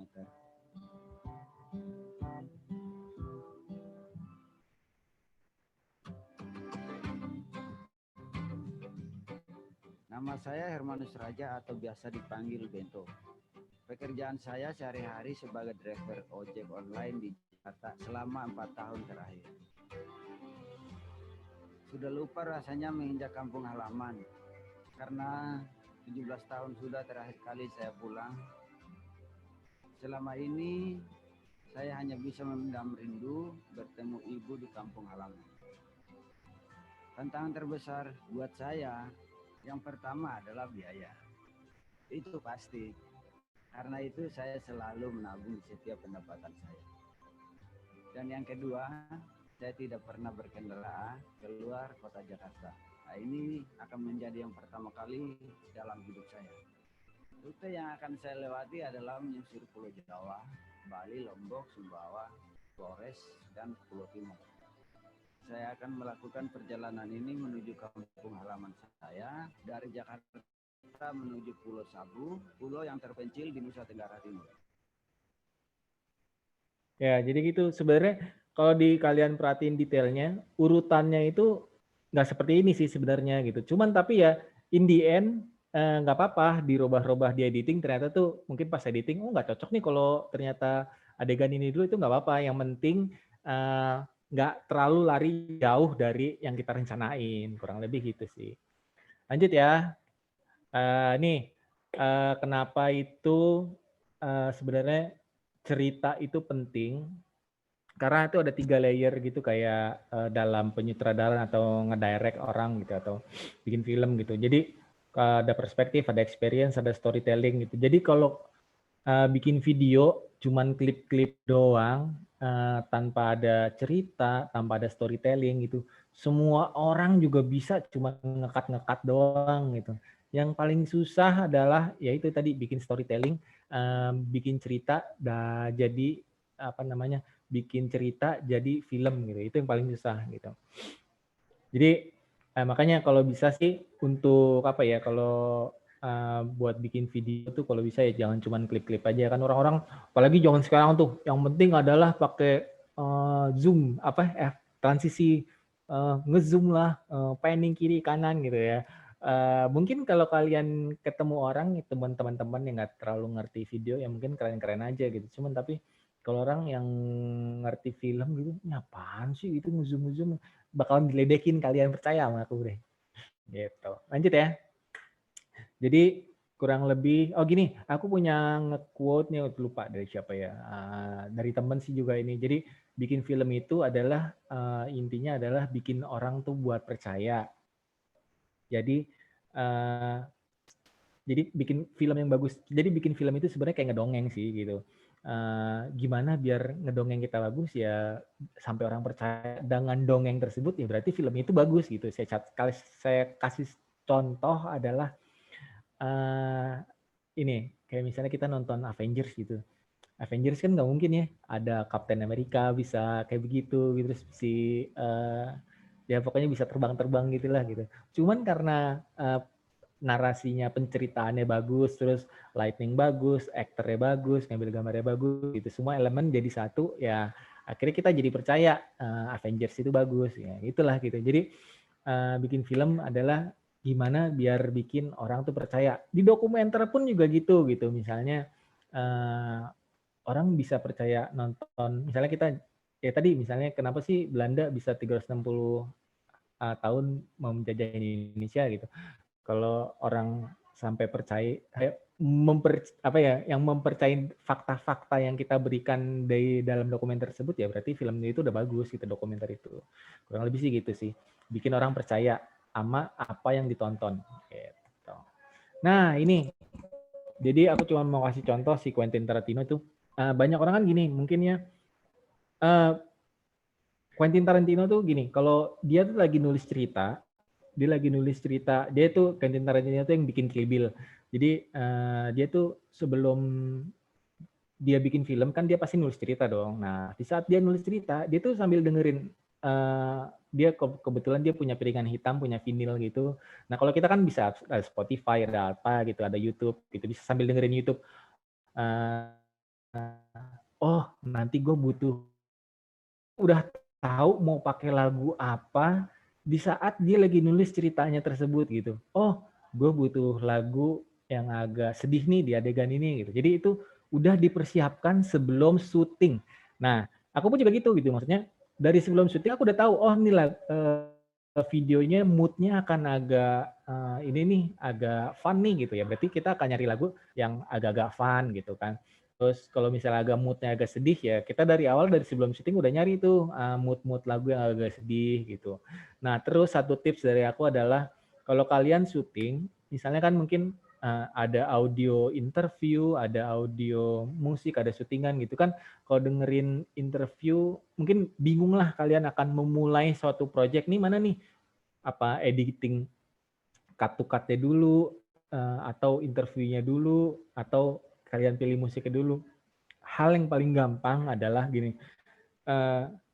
yang perlu kalian edit kalau dalam situasi seperti itu adalah edit yang namanya si interviewnya dulu atau ceritanya dulu. Jadi dipotong-potong dulu tuh si interviewnya dulu gitu. Dari situ baru dimasukin lagu, baru dimasukin visualnya, si cut-to-cut-nya. Misalnya Ya, hari ini saya melakukan presentasi bersama Telusuri ya. Jadi udah kan kalimatnya itu misalnya, oh berarti kan di visualnya adalah saya masukin saya lagi persiapan, lagi nge-zoom segala macam gitu. Jadi terakhir baru visualnya. Jadi salah satu tipsnya gitu. Jadi pertama interview dulu yang diedit, kedua baru masukin musik, ketiga justru baru masukin visualnya. Itu buat mempermudah kalian di editing. Seperti gitu aja sih. Lanjut, ini apa ya? Oh, sebenarnya pengen cuma mau nyontohin aja sih. Oh, jadi gini, aku cuma ngasih tahu, nggak ada masalah yang namanya kita ngopi punya orang, nyontoh punya orang, atau mungkin bukan plagiat sih, tapi lebih ke terinspirasi gitu. Kayak ini aku pengen ngasih tahu video Quentin Tarantino aja pun mencontek dari banyak-banyak film sebelumnya gitu. Ini aku kasih contoh ya. Tapi bukan plagiat loh jatuhnya. Jadi cuman salah satu scene ini terinspirasi dari film ini gitu. Jadi jangan satu gelondongan film kamu contek gitu, tapi mesti kalian improve dari sisinya kalian juga gitu. Kita kasih contoh ya, aku kasih contoh ya. Nih, jadi apa tuh? Yang kiri film tahun 87 di copy sama dia di film Reservoir Dogs, nah Django. Jadi, nah Pulp Fiction kan filmnya dia tuh tahun 94. Nah dia tuh nyontek film tahun 64. Jadi, nah itu film Pulp Fiction. Bahkan film Kill Bill nanti juga itu nyontek gitu.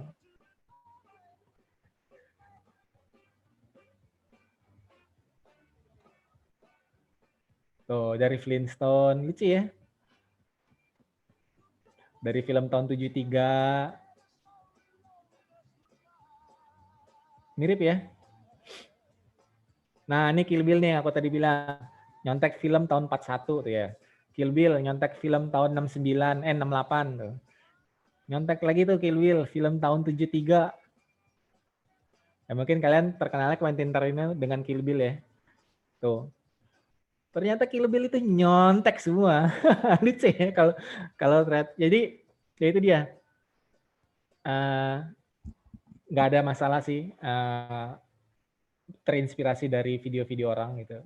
Bukan berarti kita copy semuanya, yang tadi aku bilang. Lanjut ya. Nah, nih sama mungkin ini lebih aku pengen ngasih tahu kalau orang tuh sekarang kan apalagi dengan marketing kamera atau orang jualan kamera tuh kayaknya wah ini bagus, tiap tahun ada aja yang baru gitu. Sebenarnya kamera atau gear itu nggak terlalu masalah kok gitu kalau menurut aku gitu. Yang penting adalah kreativitas kita gitu.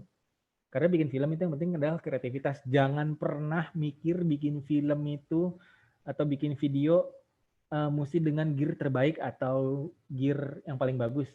Karena yang paling penting adalah kreativitas tadi ditaruh di pre-production tadi kreativitasnya gitu ide-idenya. Nah ini salah satu contoh kamera Red yang harganya berapa ya? 500 juta mungkin ya. Dibandingin sama handphone iPhone. Kalian ada yang bisa bedain nggak? Side by side with an iPhone 7 Plus camera, and let's see if you can tell which is which. Ada yang bisa bedain nggak?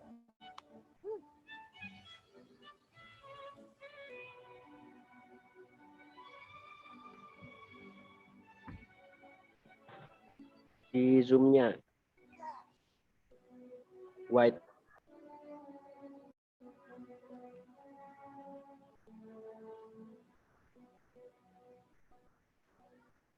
Ayo, ada yang bisa bedain nggak? Ayo, kita ngobrol dulu nih sedikit nih. Ada yang bisa nebak? Yang atas atau yang bawah, yang red? Kalau saya yang Siapa tadi yang jawab? Ayo, gimana? Yang lain boleh unmute kok. Iya, boleh. Ini kita udah mau selesai nih kok aku. Yang atas, Kak. Yang atas apa? Yang atas saya. Yang red. Yang atas yang red. Oke, terus yang lain? yang bawah, Om Bram. Yang bawah apa? Yang bawah. Yang bawah apa nih?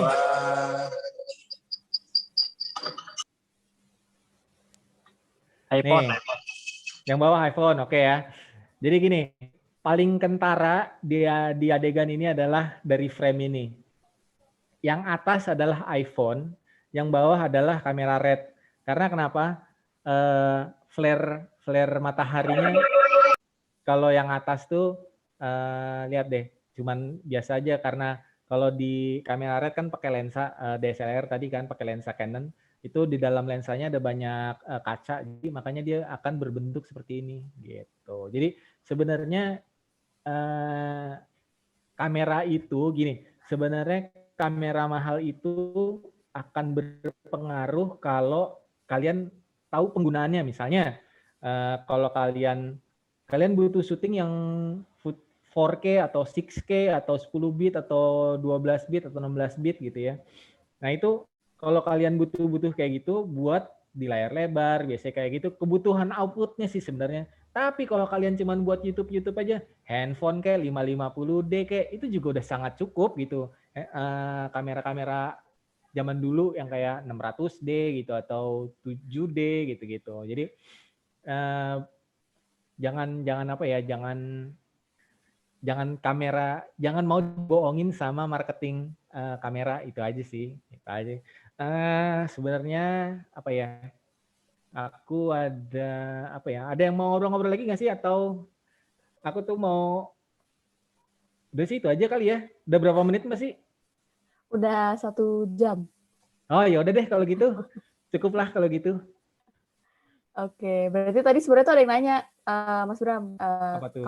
kalau kamera HP gimana Kak, ini dari Indah Anissa, ada setting tertentu juga kah, dan ada tips and triknya? Itu kan tadi nyambung tuh sama contohnya Mas Bram tadi, sebenarnya kalau pakai kamera handphone tuh juga bisa gitu kan. Gini, sebenarnya pakai kamera HP pun juga nggak ada masalah, tapi yang penting gini, kalau pakai kamera misalnya anggaplah bukan HP kayak mau kamera zaman dulu yang 7 tahun yang lalu, 5 tahun yang lalu gitu ya. Yang penting adalah kalian tahu limitnya. Jadi gini, misalnya kamera HP nih gitu kan, kalau udah mulai gelap kayak maghrib atau malam-malam itu kan nggak bagus.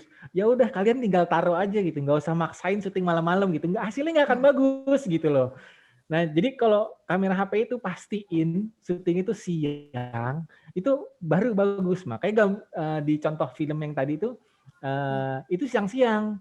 Jadi kalau udah kamera HP malam-malam, udah mendingan taruh aja, udah nggak akan bagus hasilnya gitu. Jadi ketahuin limit-limit dari kamera yang kalian pakai, itu aja sih sebenarnya. Oke. Ada lagi yang mau nanya? Ini ada lagi, tadi masih related nih from Jennifer Michela. Kak Bram, bagaimana kalian syuting tetap bagus di saat low light? Mohon ilmunya Kak Bram. Terima kasih. Ya itu mungkin tadi. Ini, apa? Ya mungkin ini bisa bukan handphone ataupun lebih kayak ke kamera mungkin ya kalau ini. Iya. Tadi gini, itulah pentingnya kalian pre-production. Kalau misalnya emang kalian bakal syuting low light, ya kalian mesti nyiapin peralatannya. Salah satunya misalnya lensa yang bukaannya besar, misalnya gitu, atau lampu, atau ya nggak perlu mahal-mahal, misalnya LED lampu panel yang kecil-kecil gitu kan. Dan satu lagi, kalau low light itu pastiin kalian tahu tadi aku bilang tadi apa ya, native ISO-nya tuh. Jadi jangan sampai ngelebihin si ISO yang dianjurkan sama pabrikannya gitu. Kalau si red tuh di 800, jangan kalian maksain ke atasnya gitu, karena hasilnya nggak akan maksimum gitu. Itu aja sih. Oke. Nah, ada satu lagi nih pertanyaan.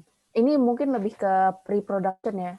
Ini dari Nabila Arifani Ariska. Kak, boleh sharing tips bikin skrip video untuk pemula? Tips.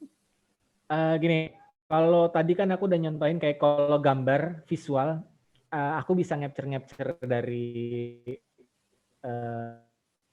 di YouTube ya, dari video-video yang lain lah di capture terus ditaruh di storyline gitu. Nah mungkin dia nanya ceritanya kan, kita kan mungkin buat ngang suatu cerita agak susah. Aku pun juga bukan orang yang bisa nulis berlama-lama atau jago nulis lah gitu. Tapi cara gampangnya adalah kalian cari referensi dulu. Misalnya gini, misalnya aku nih punya besok mau ada klien gitu tentang BUMN yang suka BUMN di Jakarta yang suka apa ya namanya ngirim-ngirim barang gitu kan. Nah, caranya adalah aku cari company profile saingannya atau yang mirip-mirip gitu kan. Di copy aja tuh semua kata-katanya, kalian copy, kalian robah satu gelondongan ke dalam video yang mau kalian presentasiin ke klien. Kata-katanya tapi dirubah, disesuaikan sama apa namanya? Sama tema corporate-nya misalnya. Disesuaikan aja udah. Segampang itu gitu. Cari video referensi, terus kalian copy, kalian paste, tinggal di-adjust aja, dirubah-rubah. Gitu. Paling gampang. Jadi emang ATM adalah kunci gitu ya. Copy paste. Amati, tiru, modifikasi. Iya. Segampang itu. Oke. Nah, itu ngomong-ngomong soal menulis nih, kelas berikutnya dari Hore Hutan dan Sekolah Telusuri ini bakalan tentang menulis nih. Nanti tungguin aja. Mantap banget nih. Oke. Mungkin nggak kerasa sih ini udah 1 jam lebih nih ngobrolin videografi bareng sama Mas Bram. Mungkin pertanyaan-pertanyaan yang belum bisa terjawab boleh ditanyain di sosial media aja kali ya, mungkin di Instagram lewat story gitu, boleh nggak Mas Bram? Boleh-boleh aja sih. Di Boleh DM ya. juga boleh. DM boleh. Oh iya, aku juga tadi lupa ngasih tahu di Instagram aku di profile itu ada slides ada materi yang ini.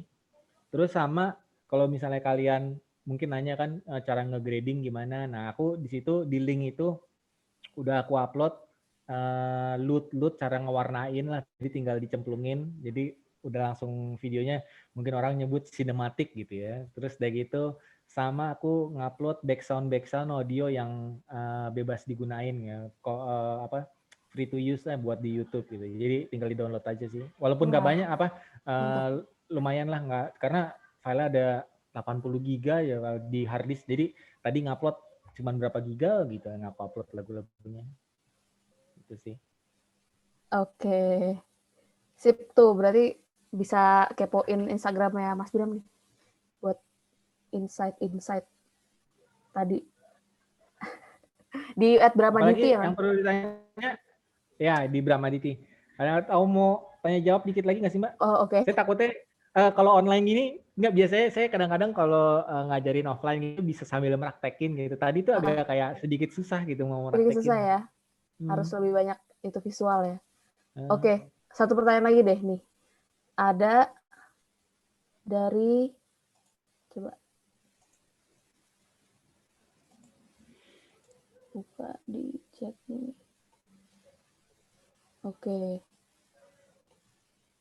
Tadi nih nih ada yang nanya tips bikin story yang bagus gimana Kak? Dari Salman Afendi. Bikin story yang bagus kalau menurut aku gini. Perbanyak cerita-cerita bagus, atau kalau misalnya pengen ngambil gambar yang bagus ya perbanyak ngelihat yang bagus-bagus gitu. Ntar secara nggak langsung itu akan masuk kotak kita gitu, ntar secara nggak langsung ya bikin story-nya akan bagus gitu. Jadi kalau pengen bikin cerita yang bagus ya banyak baca-baca atau nonton film atau yang bagus-bagus gitu, sebenarnya gitu. Oh gini, aku mau kasih satu pengalaman aja sih gitu. Jadi jangan, kan sekarang tuh zamannya tuh pakai gimbal gitu ya. Orang syuting tuh pakai gimbal-gimbal gitu. Aku cuma mau sharing pengalaman temen ada syuting sama bule, disuruh bikin dokumenter. Terus udah gitu dia bikin dokumenter semuanya pakai gimbal. Gambarnya kan jadi bagus sih gitu. Jadi bagus gambarnya pakai gimbal gitu. Cuman akhirnya sama kliennya disuruh syuting ulang. Cuman karena ya itu terlalu banyak pakai gimbal gitu. Jadi gimbal itu bukan segagalanya juga gitu. Kalau bikin dokumenter itu nggak perlu pakai gimbal-gimbalan gitu aja terus gitu. Jadi ya bukan segala-galanya lah gitu, gambar-gambar yang steady-steady. Misalnya aku kasih contoh gini, kalian mau ngegambarin sesuatu yang dinamis, ya oke lah pakai gimbal gitu. Tapi kalau pengen ngegambarin suatu adegan yang kayak ada adegan berantem gitu misalnya kan, itu lebih enak justru nggak pakai gimbal gitu. Jadi goyang-goyang dikit tuh malah lebih enak gitu. Kalau yang adegan-adegan kayak gitu misalnya. Oke.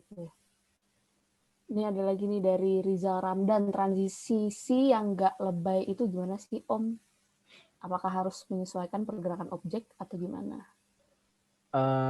Gini, kalau transisi, kalau aku tipe orang yang nggak terlalu suka transisi yang kayak camcorder gitu-gitu sih. Jadi karena jadi terlalu lebay kalau yang kayak gitu. Jadi yang mendingan emang menyesuaikan sama ceritanya aja gitu. Misalnya gitu, transisi kayak fade in itu biasanya menggambarkan fade in itu dipakai kalau misalnya hari yang berbeda gitu. Itu biasanya masukin transisi fade in gitu kan. Ya kayak gitu-gitu. Terus kalau misalnya transisi tadi yang penting tuh L-cut sama J-cut itu penting banget tuh biar gambarnya dilihat tuh dinamis gitu. Kayak gitu-gitu sih. Kalau cuman transisi ngezoom gitu sih ya mungkin kalau dilihat sama teman-teman doang sih oke lah. Cuman tapi kalau buat ke klien atau buat naikin ini kita sih ya kurang terlalu sih, jangan terlalu banyak sih, justru overuse jadinya. Oke. Jadi itu tadi jangan overuse. Oke, nah ada lagi satu lagi nih, ini kayak terakhir deh nih Mas Bram. Kita harus abis ini kita harus closing. Izin tanya untuk dari travel blogger Nurma, ya itulah. Izin tanya untuk storytelling, apakah ada jenis di sudut pandangnya? Boleh minta dijelaskan dan contohnya. Terima kasih. Gini, kalau kayak dokumenter gitu ya, sebenarnya tuh kayak dua buah pisau gitu sih sebenarnya. Kalian mau menjelaskan sisi yang mana gitu. Sebenarnya secara jujur kalau bikin film itu nggak ada yang namanya real. Jadi tergantung aja nih, misalnya kalian pengen misalnya ada suatu NGO pengen menceritakan masalah limbah lingkungan gitu. Kalau misalnya kalian menceritakan sisi NGO-nya ya bisa sedikit apa namanya ya akan terlihat ternyata gitu jeleknya gitu. Tapi kalau kalian di hire sama suatu corporate gitu dari sisi yang berbeda gitu, itu akan completely berbeda juga karena ya dari sisi corporate. Jadi kayak dua buah pisau aja sih sebenarnya bisa ada dua buah cerita yang berbeda gitu. Tergantung kita ketemu narasumbernya juga di lapangan, tergantung yang order kerjaan siapa. Jadi ya nggak ada yang hanes lah kalau aku bilang gitu. Tergantung kebutuhannya juga gitu ya. Yes. Oke, mungkin itu aja. Kita harus akhiri nih karena udah nggak terasa udah 1 jam lebih kita ngobrol-ngobrol bareng sama Mas Bram. Thank you banget Mas Bram. Siap, makasih Mbak. Ilmunya dan teman-teman semua nih yang masih stay di sini dan banyak nanya-nanya juga, banyak Mas Bram juga udah sharing masih juga untuk apa tadi ada di Instagramnya ada sumber-sumber atau apa tadi Lut itu tadi. Oke, Lut buat ngewarnain sama audio buat yang gratisan. Sip. Nah itu teman-teman bisa dimanfaatkan. Nah aku juga mau nginfoin nih challenge, mau ngingetin tadi challenge yang udah dikasih tahu juga sama Kak Bagas dari Indonesia. Jadi teman-teman masih punya kesempatan untuk mendapatkan e-money saya dengan bagikan keseruan kita malam hari melalui Instagram Story secara aktif dan kreatif, dan jangan lupa tag atau mention Hutan Indonesia @ayotelusuri dan @brawality, kemudian gunakan tagar hashtag #HIIXtelusuri ya. Nanti akan ada e-money sebesar 100.000 untuk masing-masing pemenang. Kita umumkan mengenai di kelas terakhir tanggal 23 April mendatang, kelas menulis nanti. Nah, selain itu kita juga pengen ngajak teman-teman untuk berkreasi nih, bikin konten #personal hutan untuk mempromosikan keindahan hutan itu Indonesia, hutan Indonesia yang pernah dikunjungi maupun produk hasil hutan bukan kayu yang pernah kalian coba nih, atau tulisan-tulisan jaga hutan dari sampah. Jadi konten bisa berupa foto atau video, diunggah lewat feed Instagram dan tag Hutan Itu Indonesia, @ayatelusuri, dan gunakan tagar hashtag Pesona Indonesia, hashtag HII, @telusuri, dan hashtag Hari Hutan Sedunia. Kemudian artikel dikirimkan ke email editorial@telusuri.id dengan subjek pesona hutan, strip, judul artikel. Nah, konten dikirimkan paling lambat 16 April 2021. Nah, bisa mendapatkan merchandise spesial nih, hasil hutan bukan kayu untuk 5 karya terbaik. Jadi jangan relatif. Oke. Nah, thank you banget nih teman-teman semua yang udah ada di sini. Mohon feedbacknya supaya kelas kita bisa lebih baik lagi ke depannya. Terima kasih Mas Bram, terima kasih teman-teman dari Juru Bahasa Isyarat. Terima kasih Thank semuanya. you. Selamat malam semuanya.